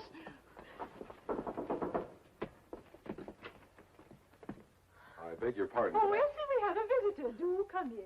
Thank you, ladies. Do you always welcome masked men with such open arms? Why shouldn't we? You have an honest chin. Besides, we always say it's a man's own business to choose what he wants to wear. I wish more people felt that way. But the reason I'm here is Oh, Effie, the man looks hungry. Offer him some soup. Thank you very much. I'd like to stay, but I haven't time. You see, I'm trailing a man who just stopped here. I thought he might have harmed you. That nice man. He wouldn't harm a fly. I'm afraid he would, ma'am. He happens to be an escaped convict. Oh, he couldn't be. Why, all he wanted was some food for his journey. Did he drop a hint as to where he was headed? Not a word, mister. And we're not the ones to pry. Then I'd better be after him fast. Oh, before you've eaten, we won't hear of it. Bessie, this too. I'm sorry, I really can't stay. Oh, yes, you can. Reach. Now, drop them guns. Easy. Oh, thank goodness you got back. We were afraid we couldn't hold him for you. You've done fine, ladies. Just fine. You're even lower than I thought you were, Dooley, taking advantage of two helpless women. I take my advantages where I find them. Now, turn around. Come on. I've been itching to do this for years. Oh! Mr. Dooley, you had no right to strike him. He wasn't hurting you. Shut up. He thought he could trail me to the hideout. Now, get in that closet, the both of you. In a closet? That's what I said, unless you want to stay here while I blow his brains out. Oh, Effie, the masked stranger was telling us the truth. We've trapped the wrong outlaw. You sure have, and by the time you two old beetle beaks are out of that closet, I'll be with my pal Cavendish, and that hombre will be dead. Come on. You'll kill him in cold blood. Come on, quit your stalling and get in there. You two. Oh, my soup. My soup is boiling. What'll I do with it? I don't care what you do with it, so long as you get rid of it. Now, Well, come on. Whatever you say, mister.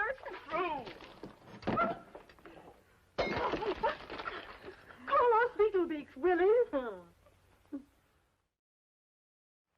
Oh, take it easy.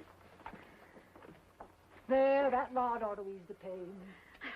Are you sure your head don't hurt you anymore where it hit you? It's fine now. Thanks to you both. You keep looking at that clock. Is there anything the matter? That boy I was telling you about. We don't have much time. Dooley, I'm asking you for the last time. Where's Cavendish holding Johnny? Why don't you let me go and follow me? I know you'd never lead me there now. Are you going to let that innocent boy die? That warden's kid don't mean a thing to me. I've never seen a meaner man. Maybe if we'd give him a few jabs with this, he'd be more gossipy. No, thanks. I don't believe in torture. There must be some other way to make him talk.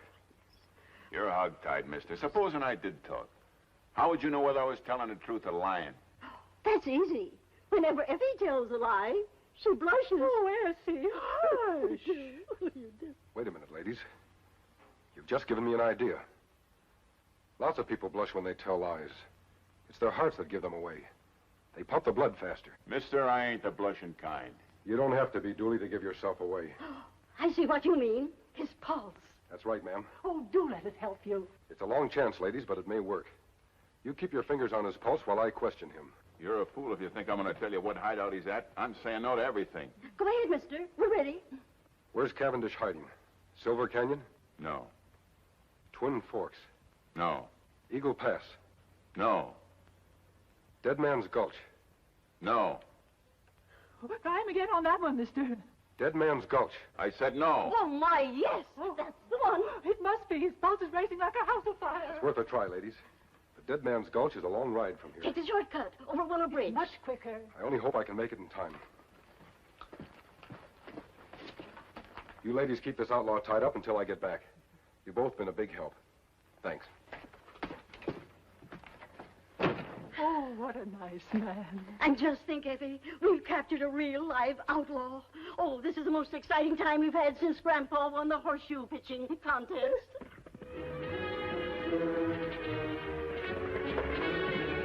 Hey, pull up there. You're sure in an on-fire hurry, mister. What's the idea of the roadblock? What's the idea of the mask? This mask means the same to me as a badge of office does to a lawman. Why is the road closed?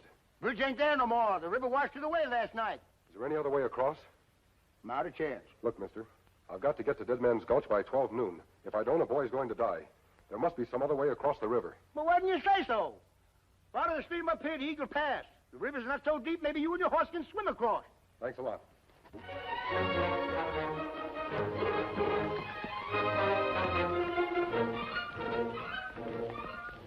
Dead Man's Gulch at 12 noon. The darn fool, he won't come anywhere near making it.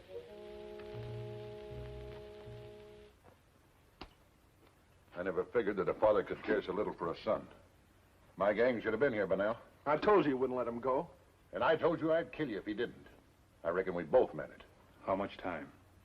1 minute.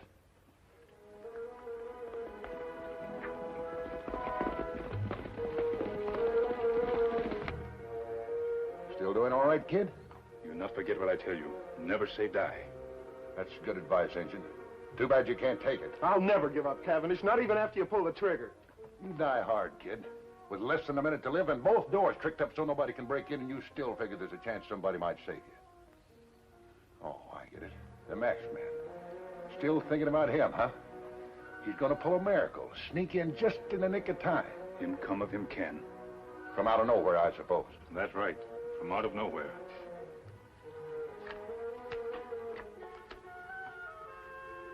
You're too late, Injun. You've been dreaming up fairy tales. I just hope the kid here didn't believe you. Because this is one time they're not coming true. Your time's up, Injun. I'm gonna let you have it first. And there's no masked man standing by to save you. All right, Cavendish. I'll take that other gun. Tonto.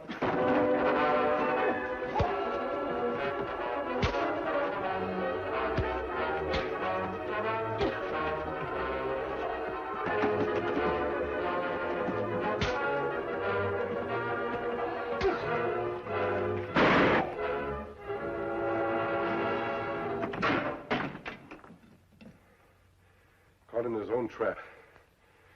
Gee, Tonto, you were right. He came from out of nowhere. And then he kicked the door open, and Cavendish fired. And then the ranger jumped in and knocked him all over the place. I'm afraid Johnny's exaggerating, Warden. That Mr. Cavendish sounds just as bad as our Mr. Dooley. Oh, that horrible man. And when I think how we trusted him. The important thing is that Cavendish and Dooley are back in prison. Neither of them can hurt anybody again. The most important thing to me is that you've saved my boy's life. And for that, I can never repay you. We not work for pay. We work for justice. He's right, Warden. And justice needs no pay. Well, Tonto, it's time to go. If you ladies would like, we'll put you in your carriage. Oh, Effie, what a nice man. And so polite. You sure you won't let us take just a peek under that mask? Land of Goshen, Effie. Why, it's not his face that matters. It's his character. And he's just oozing with that. You ladies have a good deal of character yourselves. So long, Johnny. Bye. Bye, Warden. Goodbye. Gee, Dad, I've never met a man like him before. That's because he's 1 in a million. He's the Lone Ranger. Hello, Silver! Ahoy!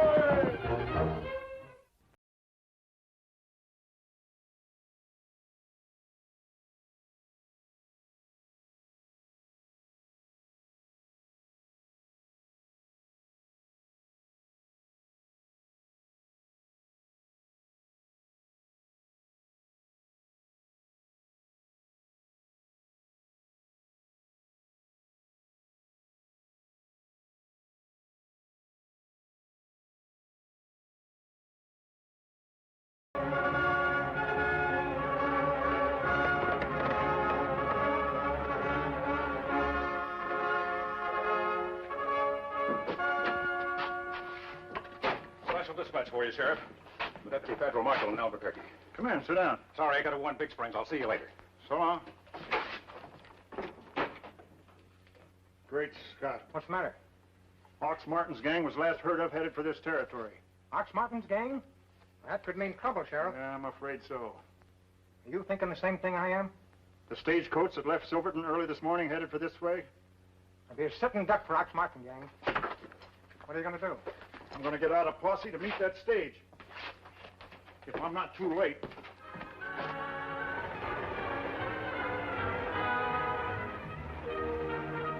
Hey, Ox, here comes the stage. Right on time, too. Yeah, no one's riding shotgun. This should be easy. All right, boys, remember what I told you to do. I don't want anything to go wrong. This is an important job for all of us. All right, Ox. Let's go.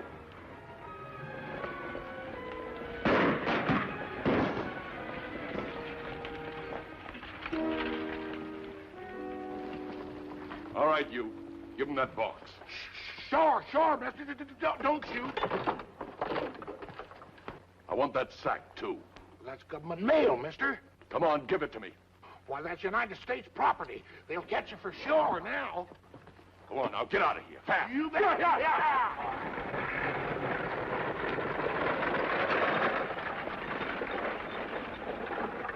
800, 900, 1,000 apiece.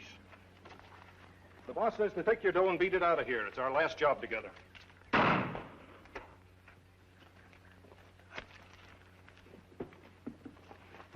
$1,000 apiece, boss. Give my share to the boys. I won't need it. Are you crazy, boss? You heard me. They can have the rest of this mail. We don't want anything to do with that, Ox. What's the matter? You scared? Not scared, but stealing mail's a federal offense. All right, you got your money. Now get out of here. Split that up with the boys. Which way are you going, Bill? Hey, maybe they're right, Ox. There's easier ways to make money. But not real money, Pinky. Not lots of real big money like a gold mine. I don't get you, Ox. What are you talking about? This. I saw him mail it this morning. From Sam Dingle in Rivertown. Land claim office in Desert City. Well, why would that old prospector be sending a letter through the mail? Why did he quit working all of a sudden, too? Desert rats like him work till their dying day. Maybe he got sick, Ox. Sure. Yeah, he got sick, all right. He got the fever, gold fever. Look, the map locating the claim he wants to file. Then he struck it rich. That's right. Sam Dingle was one of the smartest prospectors I ever heard of. I figured if anyone would find gold, he would. So that's what you've been up to. Well, I knew the money in this job wasn't much. You're right, Pinky. We're through holding up stagecoaches. Let's get out of here. What do we do? We'll lose him in the hills and then find a place to hide out.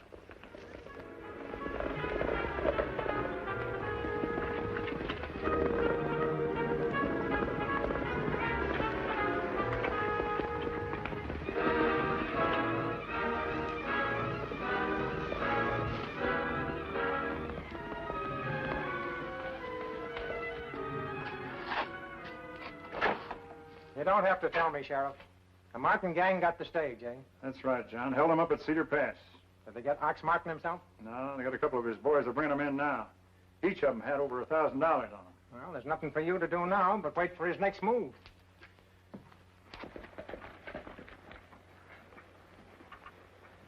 Kimasabi.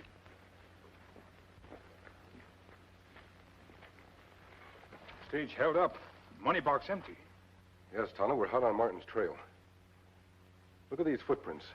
Martin must be operating with a whole gang. A gang too big. Them get caught soon. Martin knows that, too. Him break them up after this if him smart. He's smart, all right, Tonto. But too smart to be satisfied in dividing the money with the whole gang. Unless he's after something more than money. Kimasabi, that mail sack. That's right, Tonto. You see, the Overland Express Company signed the government contract to carry the mail 3 months ago. Why Martin rob mail? And that's what puzzles me. Martin go too far this time. Yes, Tonto. He's endangered the reliability and integrity of the United States Government Postal Service. Kimasabi. A letter with name on it, but empty inside. That's strange. It looked like the only one that's been opened. From Sam Dingle in Rivertown. Sent to Land Claims Office, Desert City. This was important. It's the only thing that Ox Martin was really after. Tony, you put the rest of the mail in the sack and take it back to the express office. Me say me find it here. But don't say anything about this one yet. I'm going to Sam Dingle's myself. You meet me there later.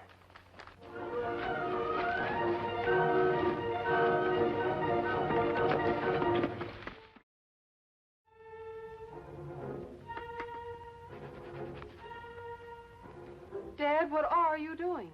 What's it look like I'm doing? Fixing my boots. Why? You won't have to wear them again. Just because I discovered a muddle load don't mean that I've got to give up walking. School starts again today. While I'm teaching class, can I trust you not to go near that horrible desert again? Who said it's horrible? I'd rather be out in the desert and no walls and the wide open spaces than to sit here in a doggone chicken coop. Well, as soon as you file your claim, you can live here for the rest of your life in solitude. Why did you go down to the bank and tell them about your mine today? Because I don't trust one of them, that's why. If they find out too soon, every swindler and his brother will be sticking their nose into my diggings, cheating an old man out of all he's got. You're not old. You're just ornery stubborn. Oh, I'm sorry, Pup. I just want to see you happy. Yeah, you just run along to school. And I'll try to find something to do until that claim is filed. All right. Goodbye.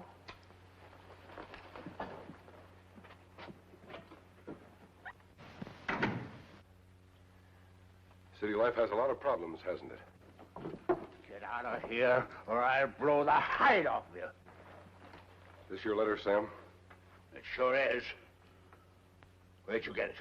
Why, you thieving sidewinder, you've been robbing the mail. If I did, would I be here? Maybe. Who are you, stranger? Have you ever seen one of these before, Sam? Oh, I can't say that. Silver! And that mask. I wore this same mask when I helped your friend Nick Ford out of trouble. Now I remember. The Lone Ranger. Sam, do you know this man? Yeah, he was a dude prospect around here a couple years ago. Asked me a million questions how to find gold. Have you seen him lately? Yes, a few days ago. Still crazy to find gold, but too lazy to look for it. That's very interesting, Sam. Look at this. Ox Martin. So that's his moniker. What's he got to do with that envelope? I found it near the money box of the stagecoach that was held up this morning. I'm sure Ox Martin's a thief. How come? I think he suspects you struck it rich, Sam, and robbed the United States government mail to find out about it. Well, what do you mean? Well, it's not hard to guess what was in that envelope. It was the claim and map to your gold mine, wasn't it? Yeah. For 40 years, I've been searching for that claim. Now, I've lost it. There still may be time, Sam. Still time? How? Well, Martin has to change your claim to put his name on it. That won't take long. That's right. But if you draw up a new claim, I'll take it to Desert City myself. If we hurry, I might be able to get there ahead of him. Why are you doing this for me?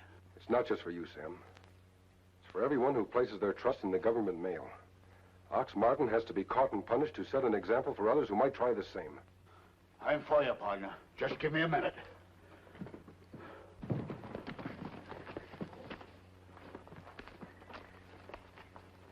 Got a piece of paper, Pinky? What for, Ox?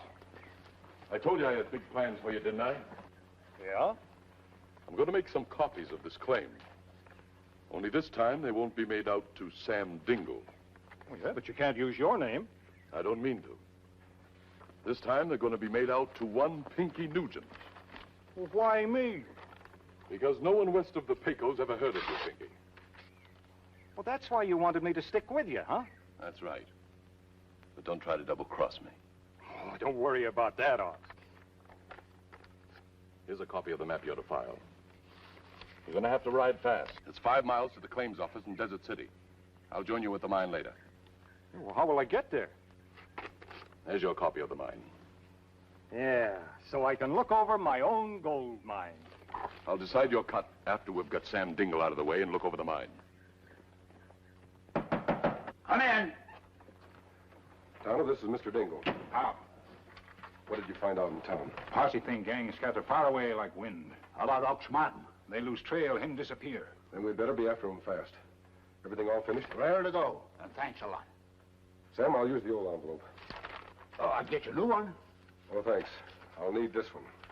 Well, just you say. Tonto, I want you to go up to the gold mine. Martin may show up there to claim it. Ah. I'll meet you there when I get back from Desert City.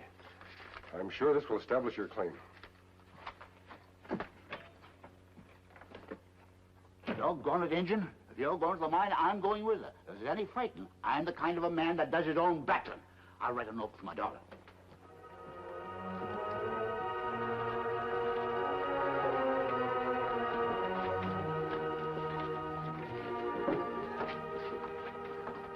Hey, Sheriff, where's the claims agent? Wait a minute, I'll get him for you. John, here's some business out here for you. Thanks. I want to register a claim. All right, sir.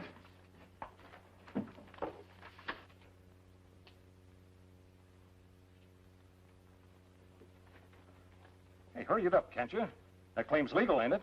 Oh, the claim is legal, all right. I've got to check it with a map. Ah, here it is, Box Canyon. Haven't registered it up in there before. Yeah, that's all in order. Just sign your name right there. That all? That's all. There's your receipt. Your claim is legally registered. If there's any questions, I declare...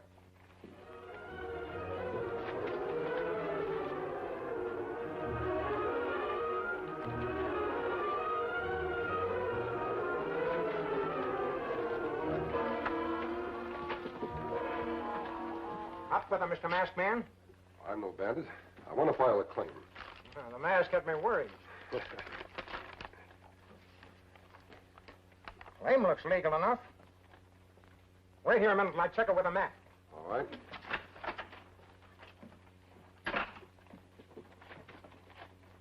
All right, stranger. Your game's up. We've handled claim jumpers like you before. You were a minute too late. That claim was filed just before you came in. You mean the fellow who just rode away from here? That's him. Pinky Nugent. He must be working with Ox Martin. What's Martin got to do with it? He held up the stage this morning and robbed the mail. How do you know it was Ox? If you let me take after that fellow, I can prove it to you. Take it easy, stranger. Lots of times, probably about 10 years at least. Come on. Sorry I have to do it this way, Sheriff. I don't have time to explain. Get in there. This won't get you your claim, mister. No, but it'll keep Ox Martin from getting it. Pinky Nugent can lead me to him.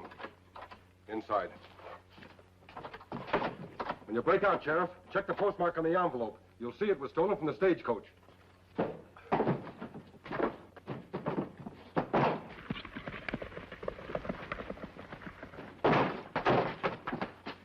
Let's get up a posse and catch that masked man. Just a minute, John. I want to check this envelope. What for? I got a hunch that masked man's on the side of the law. You find anything? Not a thing. Say, wait a minute. Didn't he say the stage was held up and the mail was robbed? I see that. That's what he's trying to tell us. What's that? The stamp. The canceled stamp. I don't get you. That cancellation carries yesterday's date. That letter was on the Silverton stagecoach. Oh, I see. If the stage hadn't have been robbed, Dingle's claim would have arrived here first. Exactly. I thought that Pinky Nugent was awful nervous about something. I'm getting up a posse to get Pinky Nugent and Ox Martin. Dad, I'm home.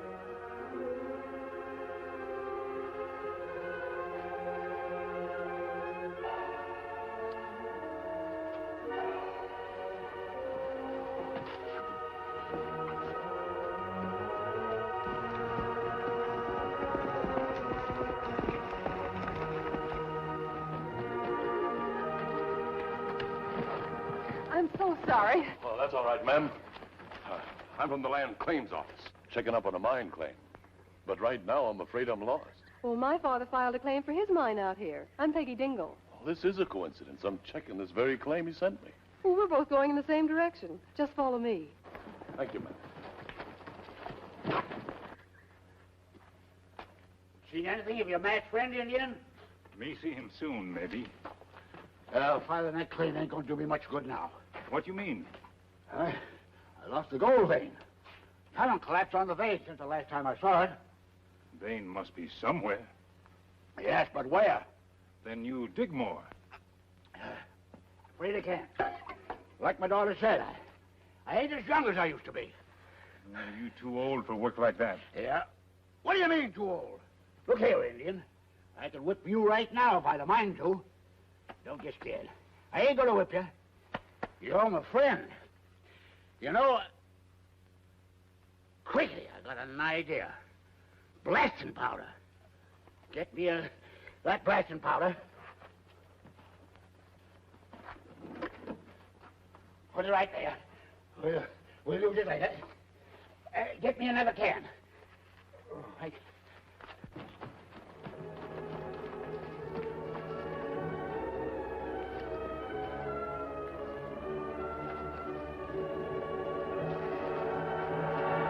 Open your mouth and I'll kill you.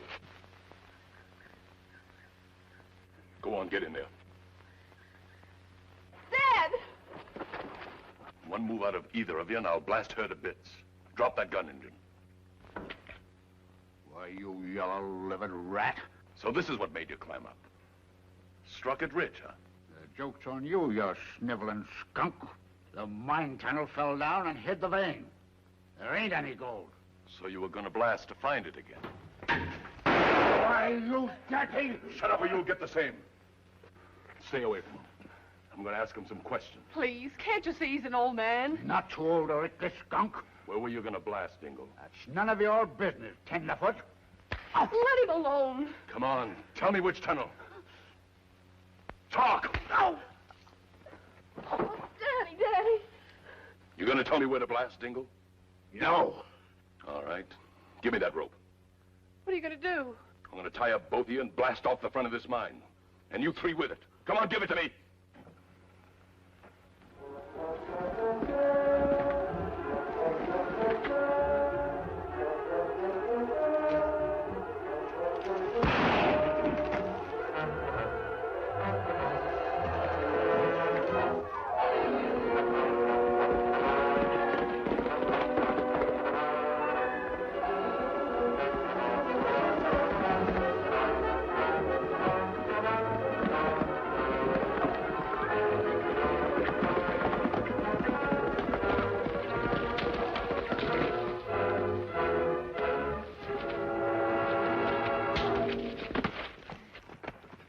All right.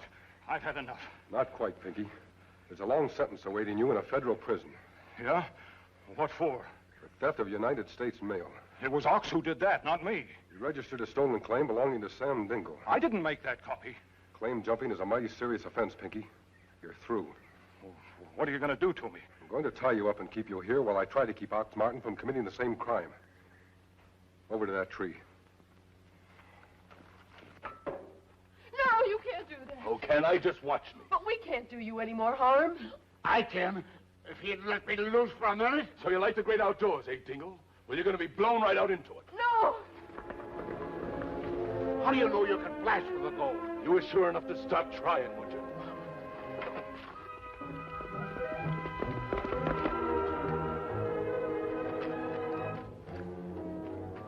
This'll give you plenty of time to say your prayers. They'll get you for this, Ox. You'll pay for it. Maybe I will, but by then I'll pay for it with gold.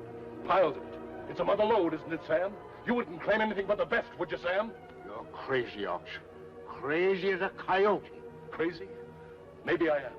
But I'm getting something that I always wanted, which is more than you can say.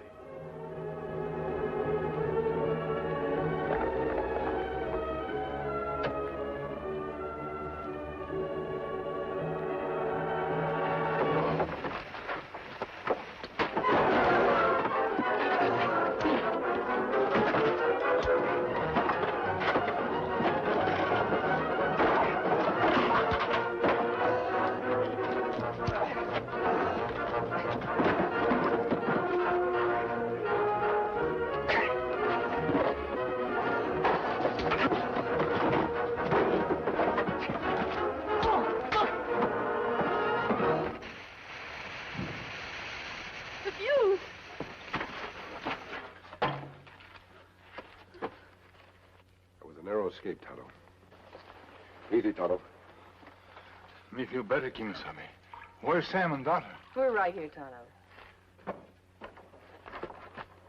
Oh, you got him, eh? Good work, stranger. We found his partner on the road. He got here just in time to save us all from being blown up. Yeah.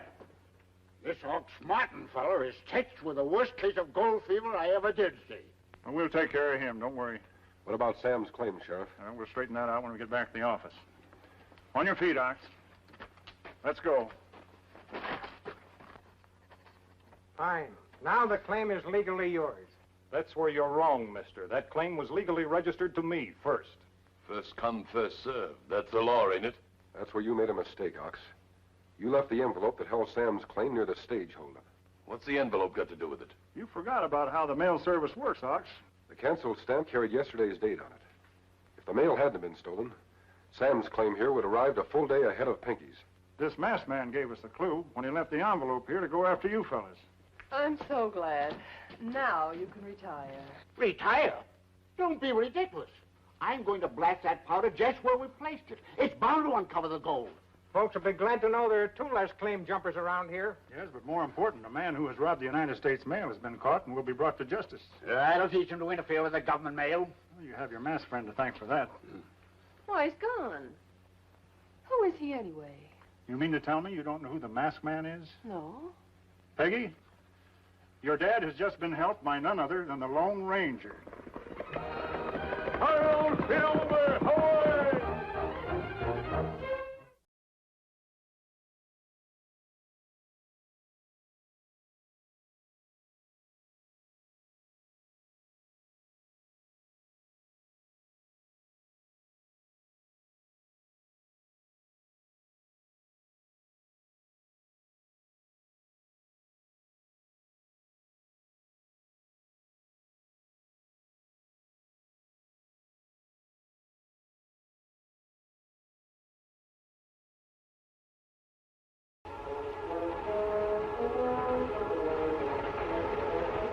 Well, Knight, we're halfway there. Thought you told the marshal I'd never get you to Abilene. Still got halfway to go. It's lucky for you we have no judge in Petersville. You'd be tried and convicted by now. Figure that's what's going to happen to me when we get to Abilene. Why don't you give up, lawman? The marshal's already lost 3 of his best deputies in this run. Figure you're going to have any better luck? I'm sure of it.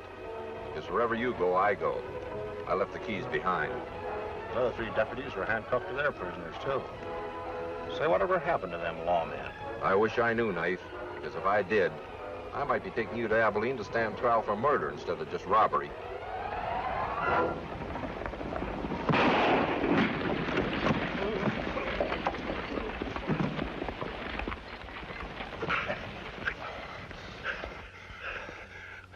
Okay, boss. I got him. Rex Craig. You, an outlaw. That's right, Parker. And a good one.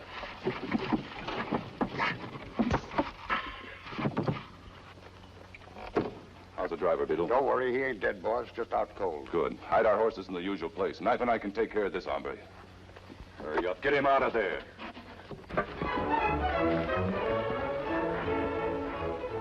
Stagecoach, Tonto. The driver not stop there unless there be trouble. Come on.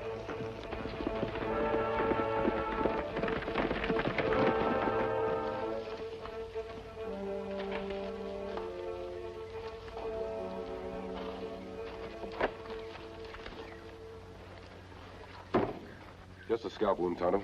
He should be all right after he comes to. Coach empty. Everything seems to be all right up there. Whoever did this must have been after the passengers. You think another deputy? Yes, I do, Tonto. Knight Norton was due in Abilene tomorrow for trial. This coach would have brought him in just on time. Tracks here. Maybe 3, 4 men. Marked up heavy weight dragged from coach. Maybe body. We'd better follow the footprints. We'll leave Silver and Scout here and go ahead on foot. Come on.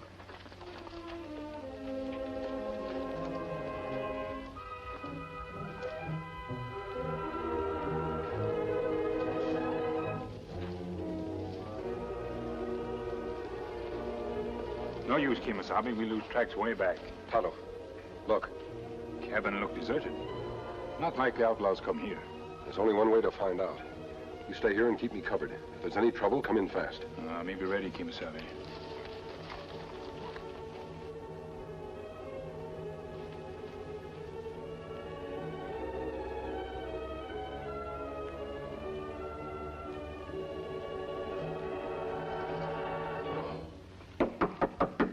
Come in. Howdy, stranger. Make yourself to home. Thank you. Folks call me Uncle Taffy. Say I'm a bit touched in the head. Reckon as to how I am, maybe. That's a right well-fitting mask you're wearing. It seems to frighten most people. Doesn't it bother you? When a man gets to be my age, takes more than a mask to scare him. If you're here to do me hurt, you'll do it, mask or no mask. If you're here peaceable, well, tain't none of my business why you're wearing a mask. I'm here peaceable. Draw up a chair and sit. I'm looking for some information. Ain't got much of that. Glad to give you what I got. You live here alone? Sure do, mister. Ain't budged off of this land for 20 years, ever since I bought it to dig for gold. 'Twarn't no gold, though. I see. You're a miner, then. There used to be, not no more. You ever have visitors? Sure do. Having one right now. No, I mean others. Talk clear, young fella. Such as what? Well, the stagecoach was held up about a mile from here. I think its passengers are being hidden nearby. You don't say. Shouldn't be hard to find. There ain't many places around here for a man to hide. I know that. That's what I can't understand. How can 3 deputies in a row disappear right off the face of the earth? And now maybe a 4th. I take it you're a lawman yourself. Sometimes. You'd better be on your guard in case those outlaws show up. I ain't so old I can't handle a gun against them varmints. I hope you're right. Take care of yourself, young feller. Adios.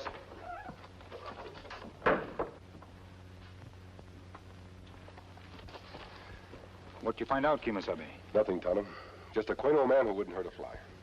We'll ride into town and see what we can find out. Let's go.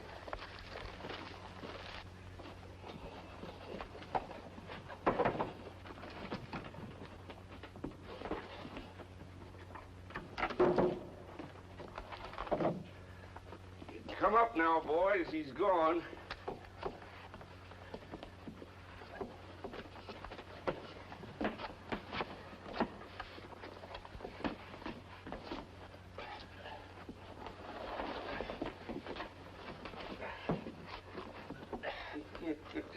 How's the new deputy doing?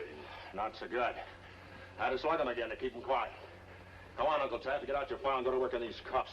I'm sick of being chained to this dead weight. Hold your horses, Knife. It's a lucky thing you spotted that masked hombre headed this way, Uncle Taffy.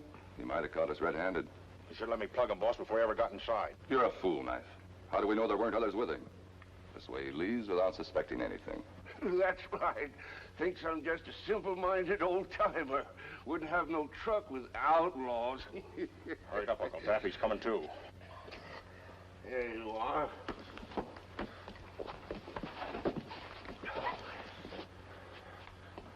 What is this place?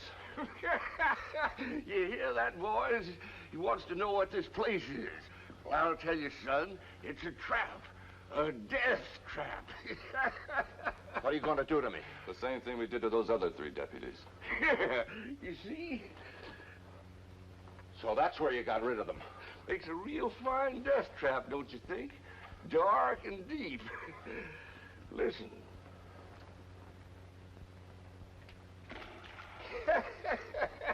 I don't get it, Craig. You of all people. What have you got against law and order? Law and order means 2 bosses in town. The marshal and me. There's only room enough for one of us. You'll never get rid of him that way. Won't I? Just give me time. Come on, Knife. He's lived long enough. Any last messages, Parker? Too bad I can't ever tell your kid where you've been.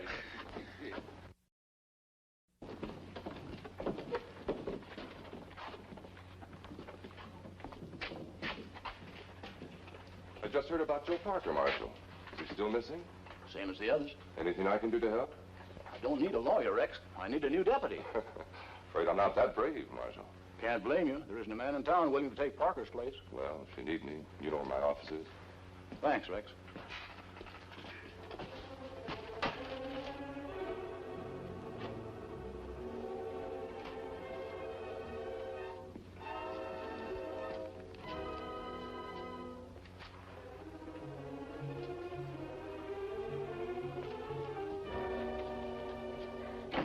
What are you so sad about, Marshal?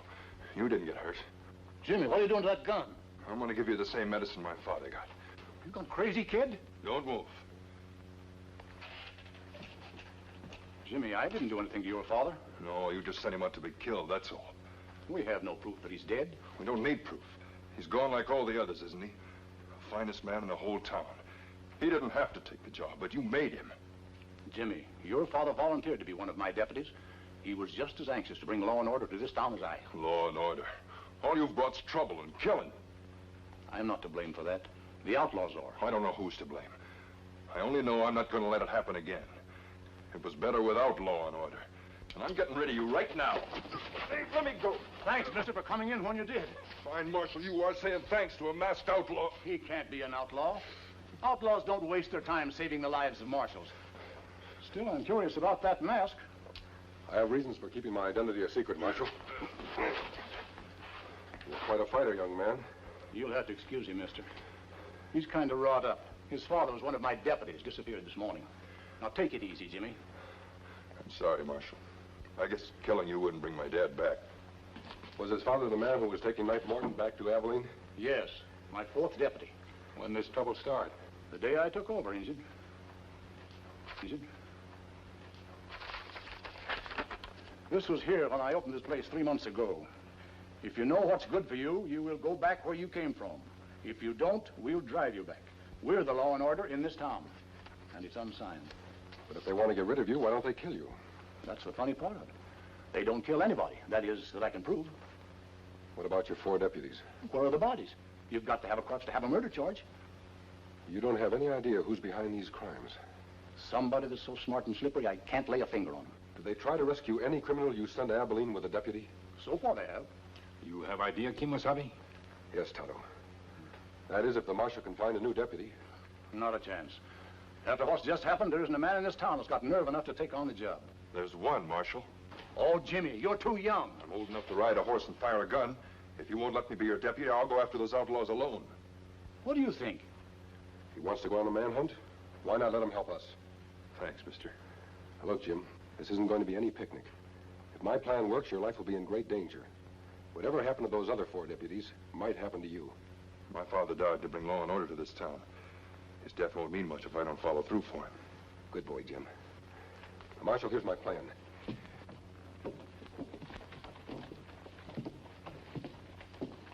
Put up hands. What is this? Me take the money. On your feet, Injun. Trying to hold me up, huh? What happened, Marshal? Who's the Indian? Saw me coming out of the bank, tried to hold me up. Why, the no good Indian? We ought to string him up. Yeah, I think you're right, Pete. Oh, no, you don't. I'm here to keep the law, not to break it. He'll be sent to Abilene for trial. Who's going to take him, Marshal? I thought you'd run clean out of deputies. Well, not quite, Rex. I got a new one this morning. Who are you, Indian? Me not tell. Have it your own way. Reckon a lawyer wouldn't help him much anyway, what with you catching him red-handed. Oh, he's entitled to legal advice, Rex. Better drop around later and see him. Whatever you say, Marshal. Come on, Injun, get going. I've got a nice warm cell for you. Thanks.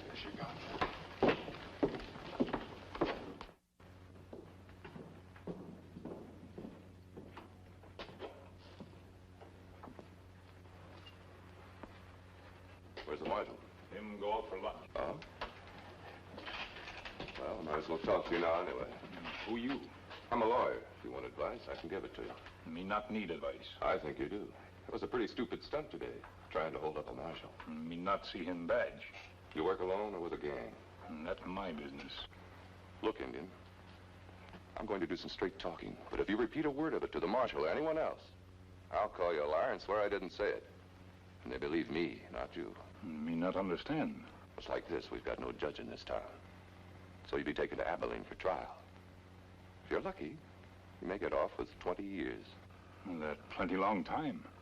You should have thought of that before you held up the marshal. Maybe there other way out. You're smart, Indian. There is a way, expensive way. What do you mean? If you never get to Abilene, then you can't be tried, can you? And that's plenty good plan. You have way it can work? I have. But it costs money. How much? $1,000. That's plenty big sum. Well, how about you got any friends around here that can raise the money for you? There one maybe can help. Good. Tell me where he is and I'll get word to him. No, him know me need help. He'd better. Because if that money isn't in my office by tonight, you'll be in Abilene by tomorrow. Money be there.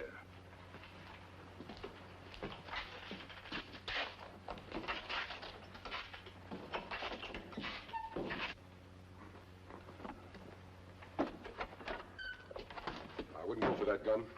This is a holdup, mister. I keep my money in the bank, not here. It's no holdup.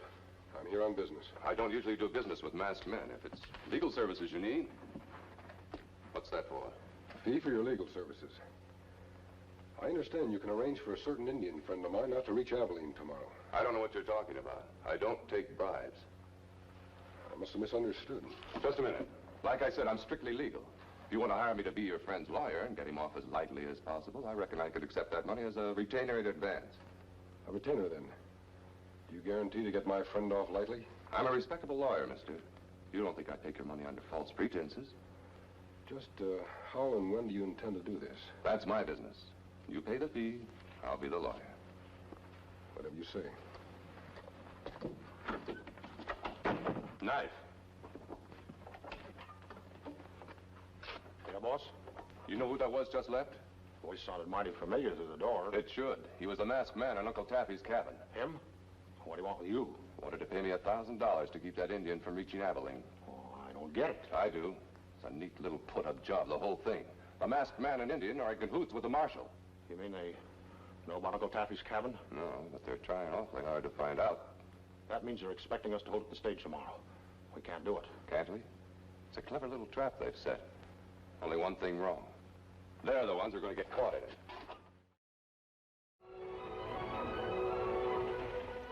In your place, I've got a hold up now. You do not lose head when outlaws strike. Don't worry, Tonto. You give the orders. I'll take them.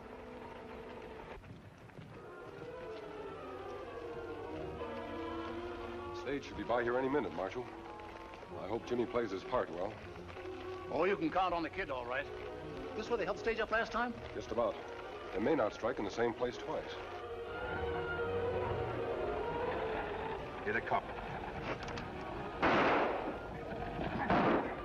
Sounds like it's down the road about a mile, I'd say. I think you're right, Marshal. Come on.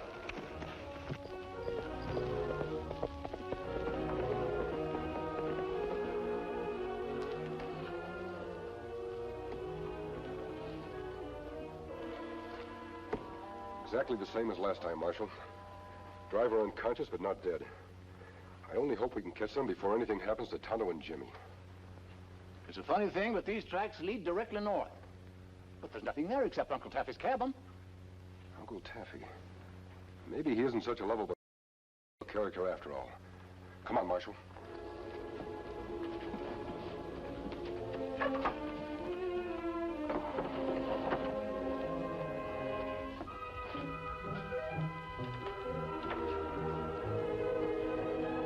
You keep promise plenty good. Me go free now? No, Indian, you don't go free. As soon as your masked friend gets here, you and he are going to get the same medicine as the kid. Tonto, he knows. That's right, Junior. I know. You got it straight what you're to do now? I never make mistakes, but are you sure the masked man's coming? Positive. Either alone or with a marshal. They lost our tracks, but I made certain they knew which direction to take. What about them two? We'll keep them hidden back at the cabin. Neatest trick I ever heard of. This masked man is smart, Uncle Taffy. He may not disappear as easily as the others. Leave him to me. I can handle him. Now get outside, all of you.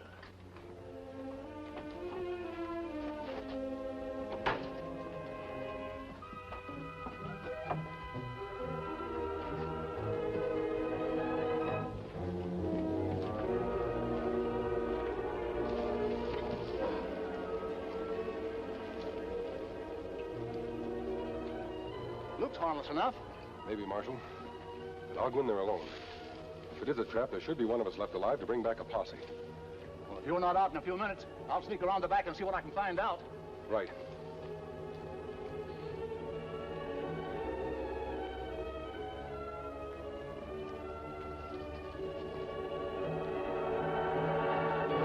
Come right on in. The door's open.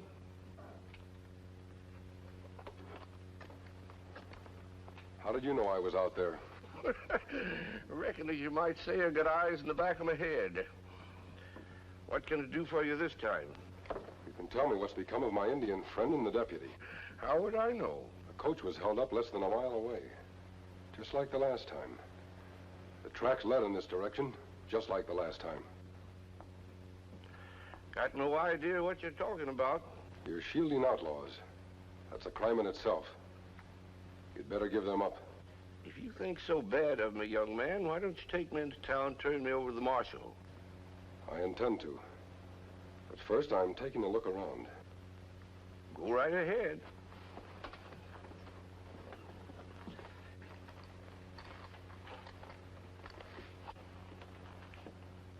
I'm going to tie you up so you can't give any alarm. Don't mind a bit. Come on ahead.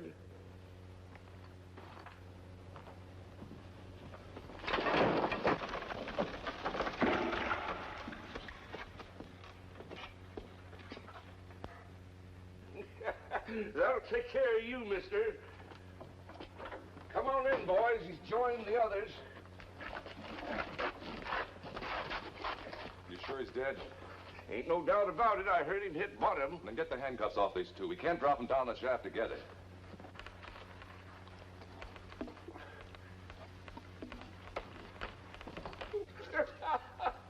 Three of them in one day. I ain't done such good business in years.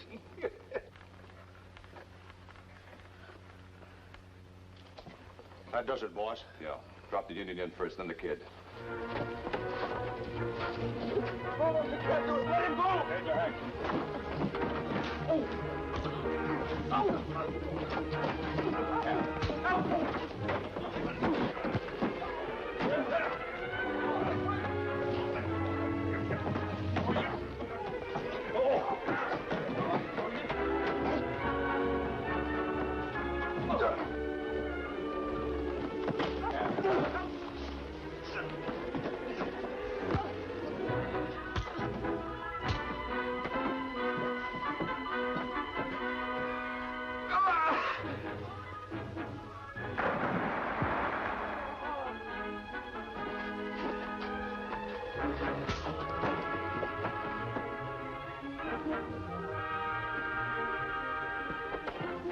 Come too late, Marshal.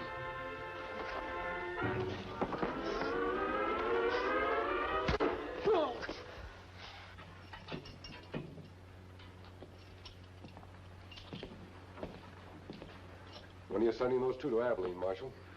As soon as my deputies get here with Beetle. I've got a whole slew of volunteers now that we've rounded up the top men. That's fine. You'll never find better deputy than Jimmy. Don't you worry, Tonto. I aim to make him a permanent fixture here if he'll stay. I sure will, Marshal. Well, you won't need us anymore. Tonto will be moving. Good luck, Jim. Marshal? Thanks, mister. That masked man sure came through when we needed him most. He usually does, son. Do you know who he is? That's the Lone Ranger.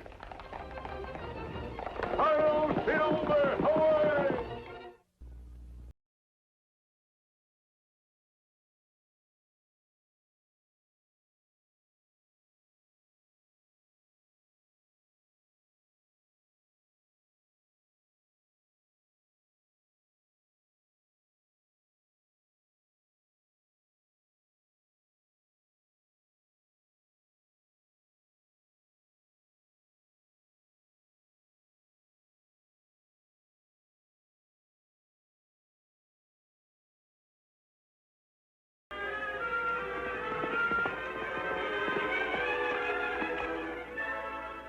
Sign of them? No, Kimasabi. Them hide under cover. Maybe them not come this way. They have to come this way, Tonto. It's the only way to the border where they won't be spotted and stopped. They're somewhere in this territory. Did you see Sheriff Whalen? Him wait for you. And Simpson the banker? Sheriff him say him make banker wait too. Then let's get back to camp and I'll put on that disguise.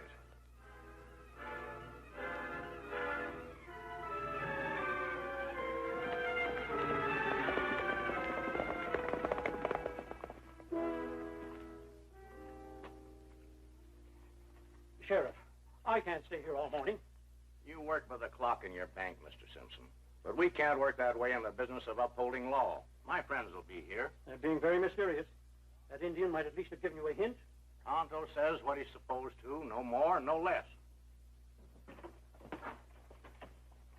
Howdy. Howdy, old-timer. What can I do for you? You can stir your stumps and give a fellow the kind of protection you get paid to give him. Look, mister, I got 15 pokes of gold dust out there in my burrow. I'd like to know who's going to keep it from falling into the hands of desperados and road agents. Well, now, hold on. 15 pokes of gold dust. Hold back on them eyes. They're hanging on your cheeks like grapes. Yep, 15 pokes. And pretty near 32 ounces to the poke. Come here, partner. Let him look at a couple of fellas who know where gold is and how to find don't leave it out there unguarded. A gold strike. We'll have a boom town here. Meet the pard. Tonto. I should have known. Come on in. Hello, Jim. Thought if I could fool you, I could fool anyone. You sure enough fooled me if I didn't know Tonto so I wish well. somebody'd tell me what this is all about. This is Martin Simpson. How do you do, Mr. Simpson? There's a young man under those whiskers. The man I told you about. This is Tonto, his Indian friend. Well, the story of the gold strike? Fake, Mr. Simpson, just like my whiskers. But I don't want anyone to know it's a fake. You'll have to give me a very good reason. His reasons are usually good enough. Well, what is it? What brings you to Sandstone? We're trying to smoke out a couple of murders who broke jail in Arrow City. Dimple Henshaw and Soapy Farrell. You sure don't waste any time. Bill just come in on the stagecoach on those two this morning. Dimple Henshaw. He got that crease in his chin during a fight with me some time ago. And those murderers are in this territory? Yes, it's their only way to the border. We've got to corral them before they cross it. Well, why bother? Let them go, I say. Good riddance. No trouble, no fuss. Just forget them. Forget the children they've orphaned, the widows they have made. Justice demands that these men be made to pay for their crimes. They're killers who will continue to kill on both sides of the border unless we stop them. Well, when you put it that way, I agree. I agree heartily. They should be caught. Yeah, we'll be on the lookout. And so will I, but behind the barricaded doors of my bank. But why do you want to see me? What have I got to do about this? Mr. Simpson, I want you to keep your bank open. They have guns and horses, but they need money badly. They may drop in on you at any time. You mean you want to use me as bait? You want me to stand there in my bank and invite them in for a gunfight? Kimasabi have good plan.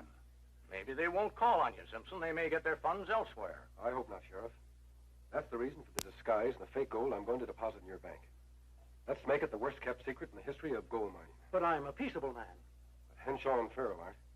By the way, Sheriff, how are you fixed for help? He's not fixed. All he's got is that young deputy, Bud Titus. He spends most of his time in the barber shop getting slicked up and daydream. Oh, he's still got a lot to learn, that's all, like anybody. He hasn't seen this handbill yet. When he does, more daydreams. I reckon the solid truth is that Bud doesn't keep his mind right proper on the job. One careless move with Henshaw and Farrell, and the penalty may be death. Oh, Bud's all right. I believe in the big kid. Even if he is my wife's favorite nephew, we can count on him. I hope we can. Now, gentlemen, here's my plan. Woo! Gold! Yes, sir. Come on, Lester. Well, there, you unbelieving Indian. Didn't I tell you we'd get here safe? Trouble is, you got no faith. You don't know what it means to be my partner. Here's the bank. Here's the gold. Get away. The gold goes into the bank, and we sleep on feather beds to the left. Senor Bart, some people always calculate. Me, never. Don't tell me what being unlucky feels like. Hadn't any gold, any ranch, any... Senor Bart, listen. You talk too much.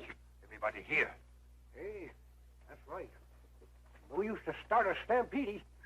What's here is ours. Yes, sir. Come on, Lester. Into the bank. What's going on here? You can't haul that animal into my bank.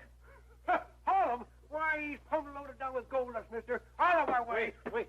I'll have a look at your gold. What? Why, sure. Have a little peek. Hey, yes, sir. Hey, that's long enough. All right, old-timer. The borough stays out, but if you want to deposit your dust, bring it into the bank. Deposit it? Oh, say I'll deposit it. In the biggest vault you got. What's that ruckus? People might think there's a run on the bank. Run on the bank? I'll say there's a run on the bank. A running river of gold. Hey, yes. Come on, Injun, and lend a hand. Yes, sir. And this gold is going to look pretty in that vault. Go ahead, Injun. Be right back, Lester. Yeah, that gold, I do. They really got it. They sure did. You see old man Simpson's lip curl when he saw it? Looked like an old honeybee buzzing around a jam pot. Well, keeping an eye on the gold is his business, so it makes him happy, no? Oh, I don't like a man who's always got his eye on other people's money. Now, if it were his own, that'd be different. I don't mind him watching the money. He watches mine. He keeps safe. Yours too, maybe? Mine? What can I say when a deputy's sorry? Measly $50 a month. $50 a month is good money, Senor Bart. Why, that's 500 shave. 500 shaves? But I needs 500 acres. Rich grassland, a nice ranch house.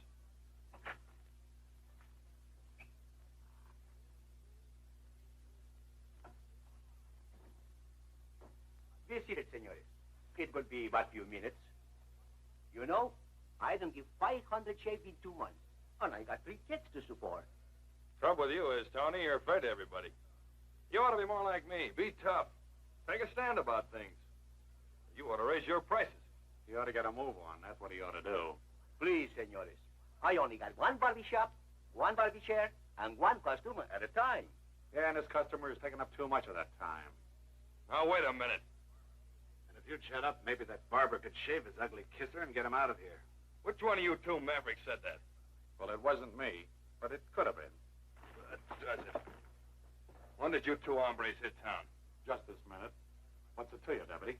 Don't listen to my partner. He's been out in the sun too long. Yeah, well, the jailhouse is nice and shady. We don't want to see it. We're just passing through town and stopped in for a cleanup. Yeah, well, keep on passing. Get. You know that tin badge don't scare me, man.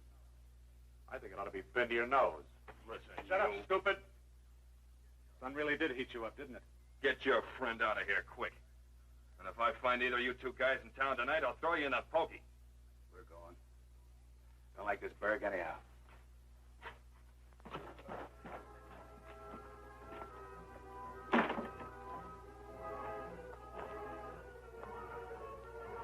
The only town in the Southwest where they don't know it. You pick a fight with a deputy. Well, I need a shave. You're wearing them whiskers to hide a dimple, but I itch. We didn't go in there for a shave. We went in to learn of a good spot for a stick-up. We can't cross that border without some cash. You botched things right off. Well, no tin-horn deputy's gonna waste my time with these jabber up. Now, take it easy. We don't start any ruckus unless there's some cash in it. That's the only spot in town to pick up chatter about money. Now we got to keep out of that deputy's sight. I don't worry about keeping out of the deputy's sight. We will, for the time being. Let's get around to the back door and go in when he leaves. Yes, sir, Senor Bart. You are one very tough hombre. This fellow look like killers. Oh, they were just a couple of saddle bums, Tony. Maybe so, but you are tough. Me? I don't know how to be tough. I guess it's because I'm such a little fella. Hi, Tony. Buenos dias, Senor Sheriff. Buenos dias. Why weren't you at my office at the meeting, Bud? You spend more fool time getting polished up. The meeting, yeah. Well, I didn't forget. I've been busy here keeping my eye on things. You know, they couldn't have flea jump in this town without me seeing them from right here in this barber shop. Maybe. I'd like you to see this. A couple of outlaws on the loose. That's what the meeting was about. Oh, I'm sorry I missed it. But you know, Sheriff, I'm always on the job. Tony, tell them about them two saddle bums that just run out of town. Oh, two bad hombres. They got whiskers like iron. Break my razor, I think. Why'd you run them out? Well, like I told you, there was a couple of range tramps. What's the matter? Nothing. You look like you'd swallowed an apple without chewing it. I'm just reading about this $5,000 reward. If I had that, I could buy me a ranch. Bud, those two saddle bums you ran out of town, are you looking at their faces right now? Why, Sheriff, what do you think I am? Sometimes I get real curious. What about it, Tony? Were those men in here? You mean here, maybe? Don't you tell them, Tony. Either you take my word or you take my badge. Now, Bud. No, I don't work for nobody who don't take my word. But I do take your word. I resign anyway. Now, you young pup, you're fired. Oh, now wait a minute, Bud. You can't quit. Not yet, anyway. It's too late, Uncle. Now, wait. Plans have been made about those two. I need your help. You wouldn't be figuring on capturing them, maybe? That's the whole idea. Well, they're going to be captured, okay, so don't worry. Captured by me. Alone. You, alone. Don't be silly. You don't even know where to start looking. Well, maybe I don't, and maybe I do. Run along, Unc. You darn daydreaming young pup. Senor Bud, maybe you're wrong. You just threw your job away. No job, no pay. Well, that's the whole idea, don't you see, Tony? If I bring in these two outlaws while I'm still deputy sheriff, this county don't pay me any reward. But if I'm just a private citizen, $5,000. And all I gotta do is take off after these two and bring them in. See you later, Tony.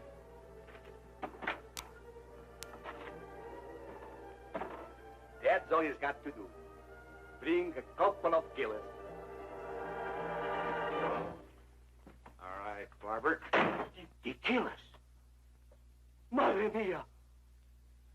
Now, how about a shave? Si, senor. Madre mia.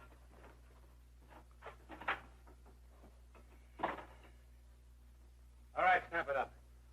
Si, senor. And if he draws one drop of blood out of me, blow daylight through him. Please, senores. I've got 3 kids. Let's talk a little, Tony. Who's the richest man in town? I don't know. Maybe Mr. Simpson, over there. The hombre that runs that bank? Si, senor. You keep much cash in there? I don't know. I'm just a barber. Ah, quit your kidding. Barbers know more about what's going on than anybody. What? Hey, Dimples.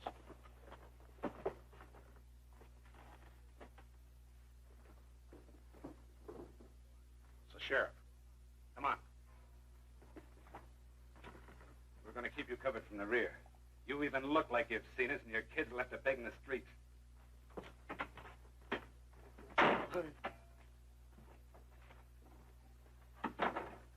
Tony, where'd Bud go? Why, senor, he just left a little while ago. Didn't change his mind about his quitting. Him not say, just leave. I guess he really meant it. Good spot, huh? Plenty good. With Bud gone, you'll have to watch from here. That's all right. What is going to happen? Sorry to have to do this, Tony. The township will pay for any damage. Damage? I guess you heard about the heap of gold just deposited in the bank. See, I know. We got word those two desperados I was telling Bud about are heading this way. We don't aim to be taken by surprise. Two desperados? Don't you worry, Tony. Maybe they'll never show up.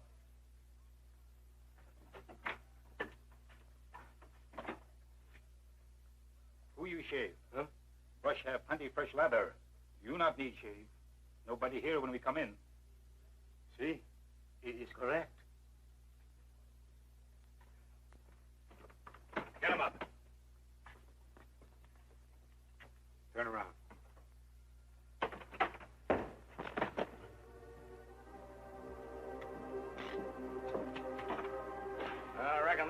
funnest town in the Southwest. By now, everyone knows there's gold in the bank and how much. Well, let's hope that Dimple Henshaw and Farrell hear about it and come after it. Trouble I had, not telling the folks about that, but making them promise to stay off the street if shooting starts. They did promise. Sure. No one likes to get plugged. I wonder who that is with Tony. That's Henshaw. Hold it, Sheriff. He's got the barber covered.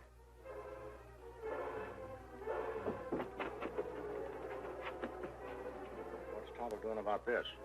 Both got their backs to him. Why doesn't he do something? It's just what I intend to find out. Sheriff, you keep the back door of the bank covered. Soapy Farrell must be around here, too.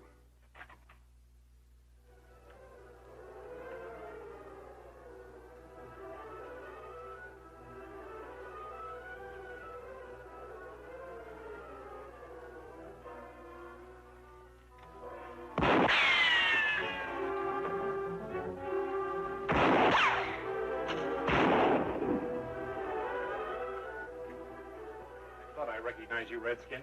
You're the pal of that masked man. Who's shooting? Farrell, in the barber shop. He must have surprised Tonto. Sheriff, they've outsmarted us. Let's get them. Wait a minute. If we shoot, we might hit Tony or Tonto. We'll have to see what they do next. I don't know who's using the pop guns, Barber, but tell your friends if any lead comes this way, you're going to get it. See. Please! Please, everybody! He's gonna kill me! He'll shoot! And I've got 3 kids! 3 kids! Come on. Please!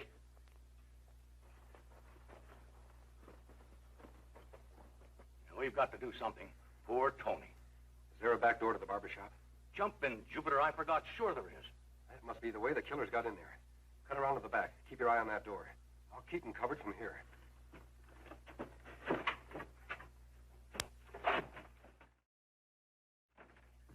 Brother Henshaw, Bonanza. Yeah. Who are you shooting at? A fellow with a mask on. He's the Indian's pal. I got him pinned back in an alcove down the street there. The one that gave me this dimple? Uh-huh. I'm going to get him. Forget it. We got to hightail out of here. Look who's excited. You said that masked man's out in the street. I'm going to get him. Well, let him stay there. Now that we got the gold, let's ride for the border. Get out of my way. Hey, get hold of yourself, will you, Henshaw? This is our only chance. We'll swing if they catch us. They won't swing me. Not if we play it smart, they won't. Let's take this dust and the barber to keep them from shooting at us and light out. We can come back when we got a plan. I got a plan.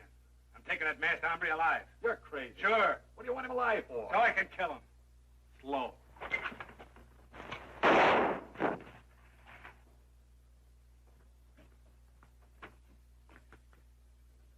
Hey, here's another 10-star.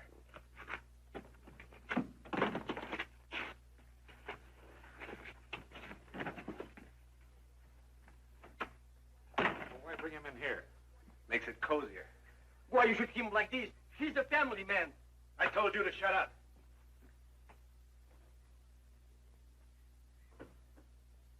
Hey, you outside. You in the mask. Can you hear me? This is Henshaw. Dimple Henshaw. Go ahead, Henshaw. Keep talking. Soapy Farrell and the sheriff just shot it out. They're both dead. Just how you're going to end up, Henshaw. Barber shop surrounded. Both ends of the street blocked. Come out with your hands high. I know. I'm ready to give myself up. To you. He was starving. Him trying to take... Please, senor! Please don't do it, senor! Don't do it! Don't do it! Ah! Over here. I got an idea.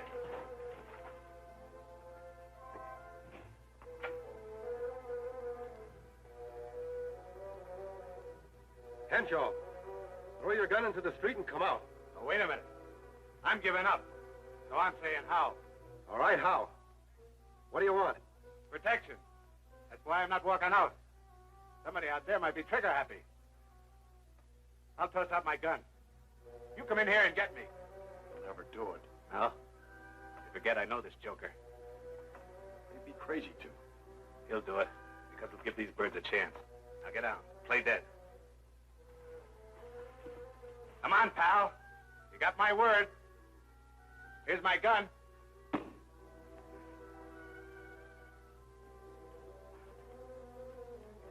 Howdy. Been a long time. We'll talk after you've untied my friend.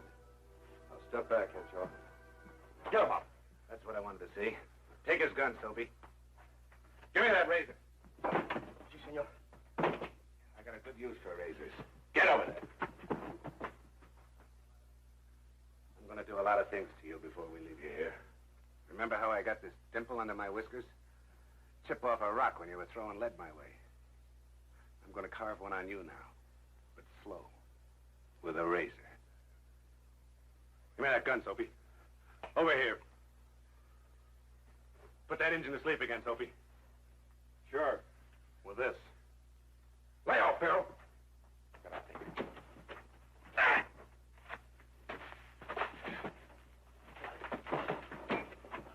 Hey, Dimples, it's Sam, isn't he?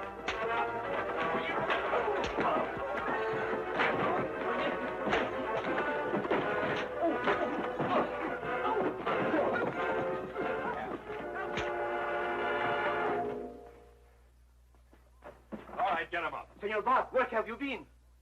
5,000 simoleons. Maybe more. How much on your head? The sheriff's been hurt. He needs help. I see him. That's my uncle. And if he dies, I'll pull the rope that hangs you, you murdering polecat. You young pup. Put up that iron and help me. What do you mean? I got the drop on him. I captured all 4 of them without firing a shot. I got a reward coming to me, $5,000. You got plenty coming to you. You won't call it any reward. That's better. Tonto, you all right? Yes, Kimasabi, me all right. Tony, help the sheriff. Si, senor. What's going on here? Was this the only way to capture them? Hinshaw slugged my bookkeeper and wrecked my bank. Who's going to pay for this? But, Senor Simpson, it isn't my fault. I do nothing. You did a lot, Tony. You made it possible to capture these men. Simpson, I wouldn't worry about the damage. Tony has $5,000 coming to him. Madre mia, no. I don't get this. I don't get any of it. Don't make much difference if you don't. Tie up those outlaws and lug them off to jail. But I went out looking for them. Alone. I looked all over. It was very brave of you, Bud. Tony has a different kind of courage. He didn't fight for any reward. He fought to save a man who meant nothing to him. $5,000? 50,000 shaves? Gracias, senores. Gracias, senor. Hey, I better ask for my badge back. I'm going to need a job. I'll think about that. Everybody's against me. 50,000 shaves? Senor, wait. This senor with the mask is gone. I'll send somebody after him. That's the kind of a man you need for a deputy. I reckon he takes on bigger jobs than that, Simpson. You see, he's the Lone Ranger. Hi-yo, Silver! Away!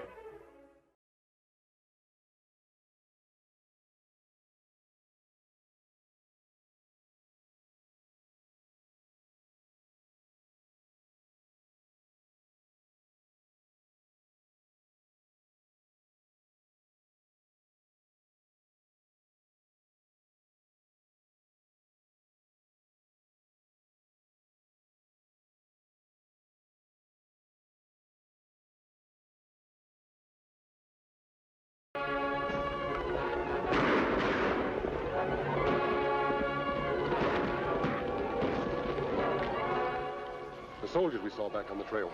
Sounds like they're in trouble. If Greyhawk's braves attack them, they'll not have much chance. Let's go.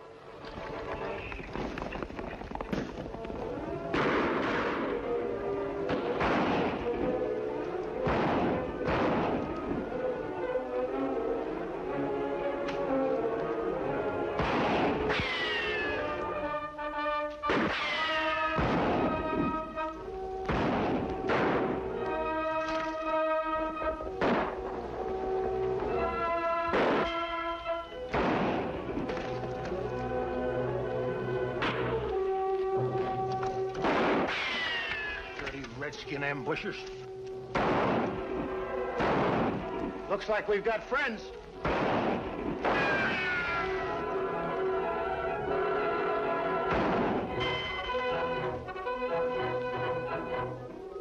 Ambushers like to give surprises, not receive them. You scare them, Kimasabi, then disappear. Can't see anyone, but whoever it is arrived just in time. Let's get down to the soldiers. There's a few questions I want to ask them. Come on. It's 2 men, Lieutenant. They're headed this way. Good. Hey, one of them's masked. Must be a bandit. Hold your fire, Murphy. I don't care whether he's a bandit or not. I still want to shake his hand. Howdy, mister. We owe you our lives. Those Indians really had us pinned. You won't have any more trouble, Lieutenant. We just saw them right off. How's the wounded man? Losing a lot of blood. Me fix him. Bind leg tight up a wound. Stop bleeding. That Injun knows his business. You'll have your man in traveling shape in no time at all. You were putting up a good fight against those Indians, Lieutenant. A losing fight, you mean? I never thought Black Eagle's men would try to ambush an Army patrol. They were Black Eagle's men, but not anymore. What do you mean? They're renegades now. Broke away from the tribe a few months back. They're following a young chief who stole all of Black Eagle's gold. Calls himself Greyhawk. You seem to know a lot about them. I've made it my business to investigate. I wish I had a full troop under my command. I'd investigate them right out of this territory. You'd need a full troop, Lieutenant. But I admire your spirit. You see, Greyhawk's warriors are using the latest Army rifles. Oh, I can't believe that. Think back, Lieutenant. The band that just attacked you was halfway up that slope. Too far away to get you without the latest rifles. But they did get you. Rather, they got your man there. Why, yes. Only the new rifles do have that range. Surprise, isn't it, Haynes? Say, besides knowing about our rifles, you know my name, too. Who are you, anyway? I'm no outlaw, as you probably think. That's hard to believe, you wearing that mask and all. Major Pollard, Pigface, I think you call him. He's a new commandant at Fort Maddox, isn't he? Yes, and that's his, well, that's our nickname for him. You even know that. I know a lot about Fort Maddox. You see, I'm trying to prevent a war between the Indians and the whites. Somehow I've got to find out how those Indians got the rifles. The only place they could get them is at the fort. But we don't hand them out to the Indians. I'm not so sure, Lieutenant. What do you mean? I think I can prove otherwise with your help. Well, what do you want me to do? Lieutenant, when you get back to the fort, spread the news around about the Indians having those new rifles. Study the reaction to this news and let me know what happens. No harm in that, I guess. But where'll I find you again? You know the cave west of the fort? Yes. Meet me there tomorrow morning at 9. Sure thing.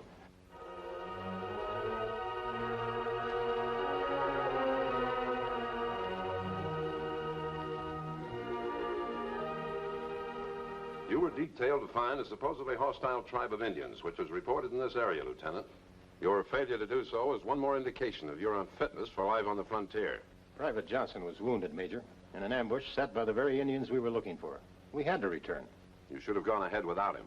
Sir, in my opinion, it's no use looking for those Indians unless we can send out troops in force. Before I send out a large number of men, we must first find the Indians' camp. When we do that, Major, we must be prepared to fight. Those Indians are equipped with the latest Army Springfields. What gave you that preposterous idea? The range of their arms, sir, when they fired at us. Are you offering this remarkable flight of imagination as an excuse for your failure to find the Indians' camp? No, sir. Then you have no excuse. Sir, I made my report. There are no excuses necessary. I see.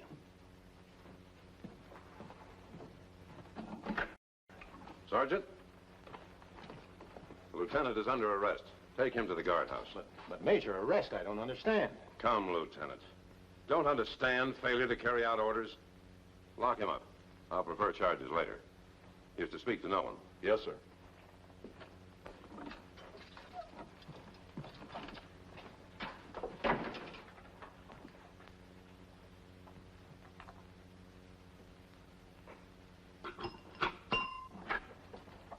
Sir? Get the storekeeper. I want to talk to him. Yes, sir.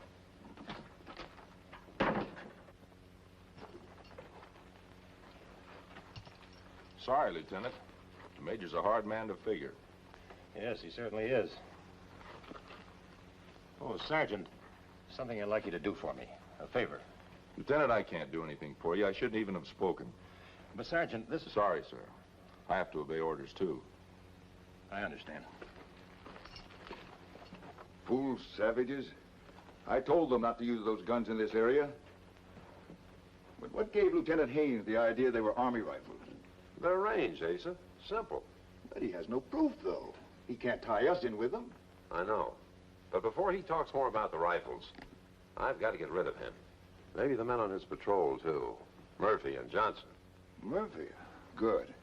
He's been a big bother lately. In what way? Well, he's been hanging around the storeroom a lot, sort of checking up. I was surprised him in there yesterday. Find any rifle shortages? No, I got rid of him before he did. But he'll come back.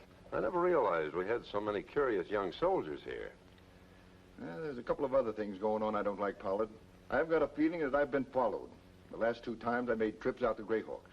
Followed? Why didn't you say something before? Well, I wasn't sure. But yesterday, on my way back, I saw a masked hombre turn off the trail up ahead of me, disappear in the brush. He was riding a big white horse. A white horse? It couldn't be anyone from here. No white horses on the post. I know, but I just didn't like him seeing me near Greyhawk's hangout. I don't think we've got to worry about an outlaw on a white horse. But we do have the problem of Lieutenant Haynes and cohorts. And I've got an idea. What's your plan? You ride up to see Greyhawk now and tell him that I'm sending out a detail.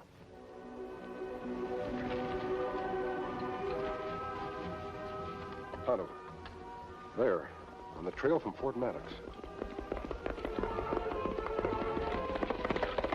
And that storekeeper we see before. I wonder if Lieutenant Haynes threw a scare into him. He's heading for Greyhawk's camp. Me take shortcut there. Pretend to be lone Indian who want food. Find out what him do if him go there. Good idea, Tonto. Greyhawk won't be suspicious of you. I'll give you something to trade for a meal in case he won't give you a handout. Me try not to use it. Good. Come back as soon as you can. I'll meet you at camp. Good luck.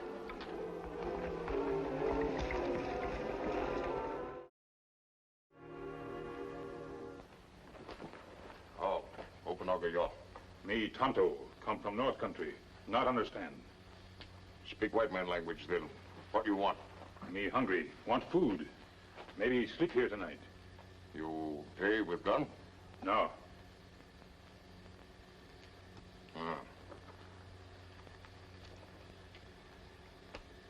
This buy plenty food.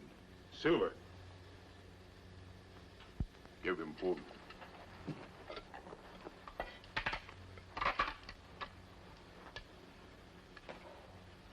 Take gun.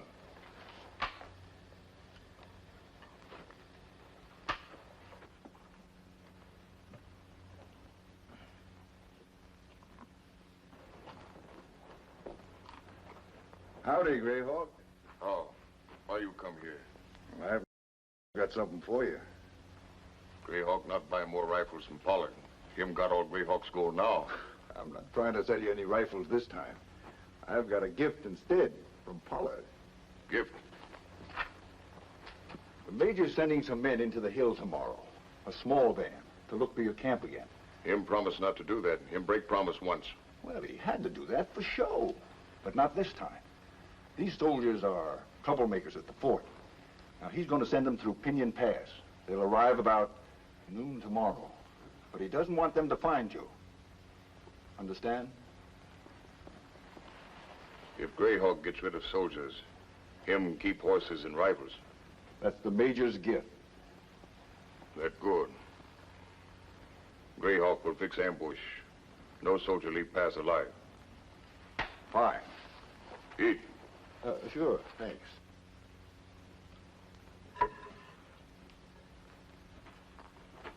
Me plenty full. Go now. No spend night? No. Hey, Injun. You were speaking English.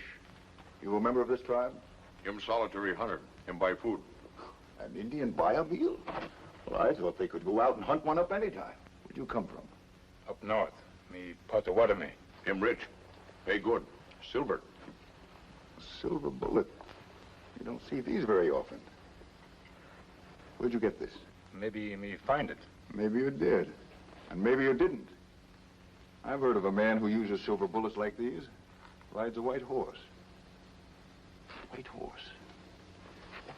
Hey, wait a minute. Your name's Tanja or something like that, isn't it? Him Tonto. Tonto, that's it. That hombre I saw riding a white horse. He's your pal, the Lone Ranger. Ever hear of him, Greyhawk? Him dangerous man. I'll say he is. Finding this Injun here is proof he's not far away. Where's your pal hanging out? No, you don't, Injun. You're staying right here. You know too much. Your pal is bound to come back looking for you. When he does, we'll grab him. Him not walk in the trap. Him know about rifles. Maybe him bring soldiers here. Nobody knows about those rifles, Redskin. The only soldiers coming this way aren't going to arrive. Is that right, Chief? Better tie him up, post guard. You pay? Yes, I'll pay. 1 rifle for holding Tonto. 10 if you get his masked friend. Larigny, South Madras. Ellie. Sorry to get you up so early, Lieutenant. Here's an order from the Major. Order?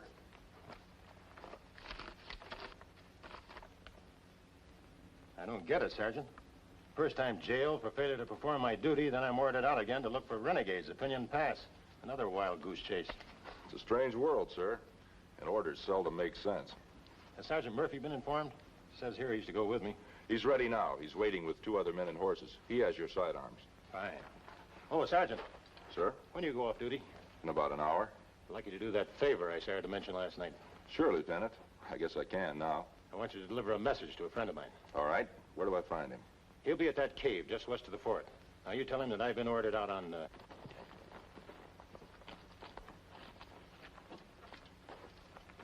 Don't shoot, mister.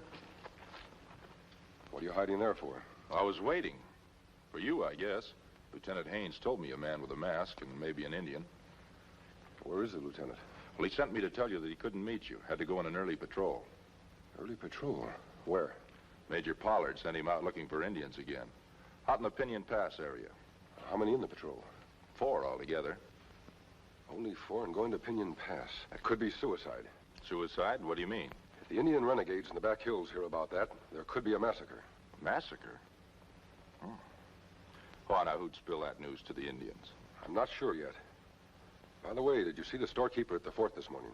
Asa? He wasn't there. And I know, because I was looking for him. The lieutenant wanted me to buy a present for that Indian friend of yours, Tonto, for patching up Johnson's leg. So Jones didn't return.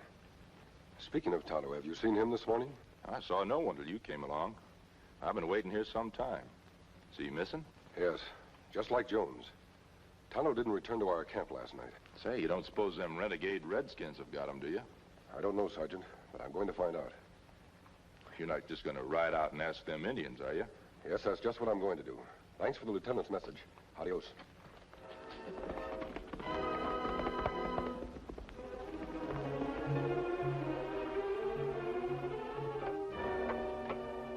You like talking before I head back for the fort? Where's your pal's cab? Still won't open up, huh? You want your pal to walk right into a trap. Him not get caught. I sort of think he will. When he does, we're going to have a big party here. Greyhawk's going to see that you and your pal furnish special entertainment.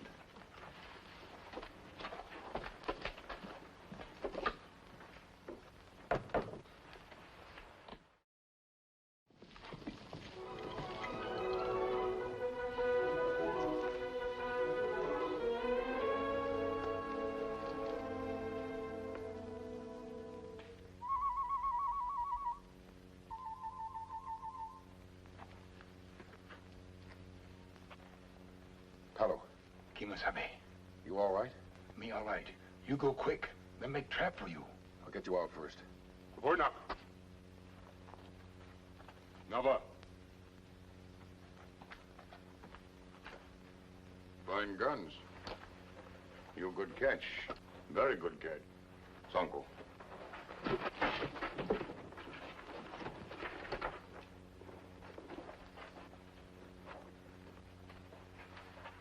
Quick on.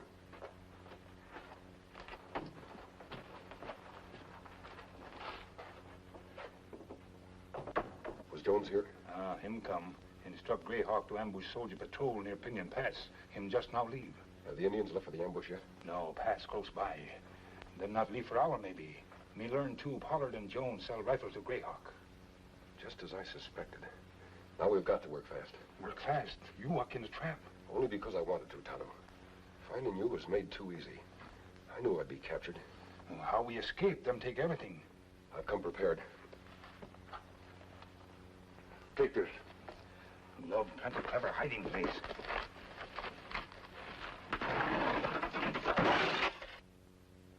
Hide the knife.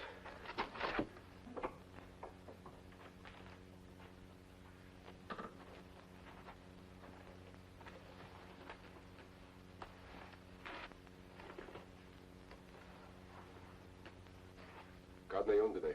Oye. Hooks up.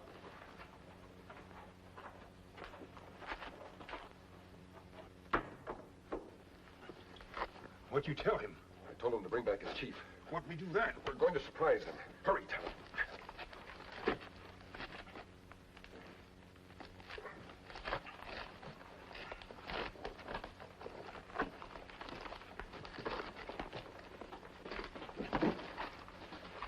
Tonto, bring over that hide.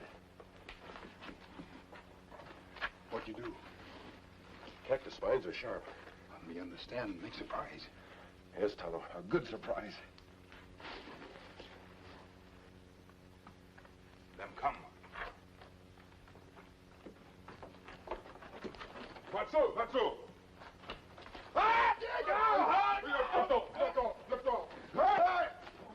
All right, Chief. Get him up. You two. What do you do? First, take off your moccasins.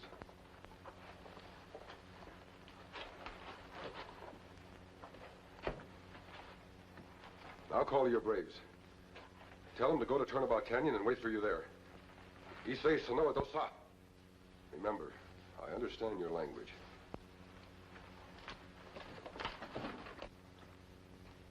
Comprati! Comprati! Gabore! Congo! Boro! Ah! Greyhawk. Over by that window.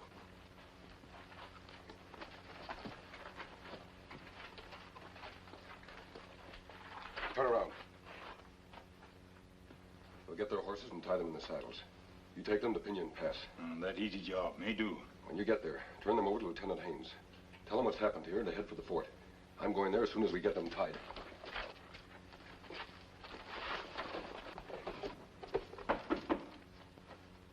Orderly, I thought I gave orders. I did not wish to be disturbed. It's me, Major. Asa. Oh.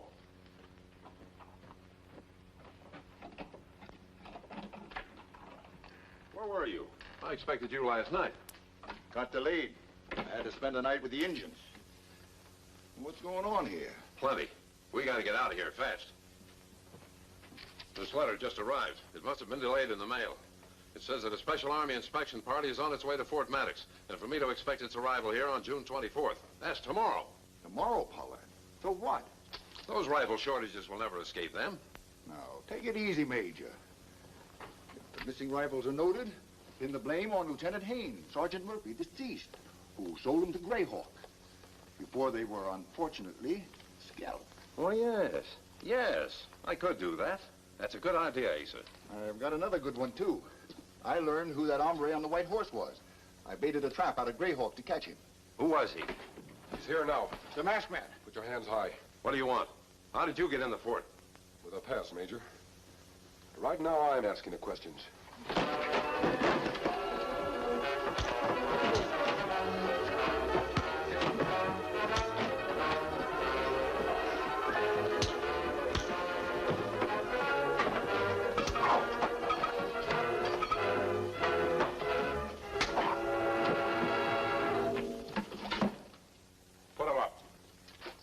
It's you, Lieutenant Haynes' friend. Guard, get that man out of here. He's under arrest. Just a minute, Sergeant. There's going to be an arrest, but it isn't mine. You heard me, guard. Arrest that man. Hello, Major. Asa? Haynes, you here? Another surprise, eh, Major? I see Tonto found you all right. He certainly did, mister. And we have Chief Greyhawk secured in the guardhouse. Him confess everything on way over. Guard, I demand that you obey my orders. Major Pollard, for the time being, I'm giving the orders. On whose authority? War Department, Washington. This will explain, Lieutenant. I'm sure it will, friend. You'll find Greyhawk's renegades in Turnabout Canyon. Tonto told me of that, too. Clever plan. Sergeant Murphy rounding up troops now to get them. Good. Just one more thing, Lieutenant. The Indians' gold which Pollard received for the rifles must be returned to Black Eagle's tribe. We'll have his quarters searched immediately. I already have. You'll find it in one of his footlockers. Well, I'll see that it's returned. Well, I guess that ties up all the loose ends. Oh, Skip, I'll leave everything in your hands. Come on, Tonto. Adios, gentlemen. Hey, wait a minute. They don't seem to be in any mind to wait, sir. Oh, they sure don't. Say, Lieutenant, what is that masked man's name? I've never seen the likes of him before. Well, I just found out who he is, Sergeant. The Indian Tonto told me. He's the Lone Ranger. I'll silver,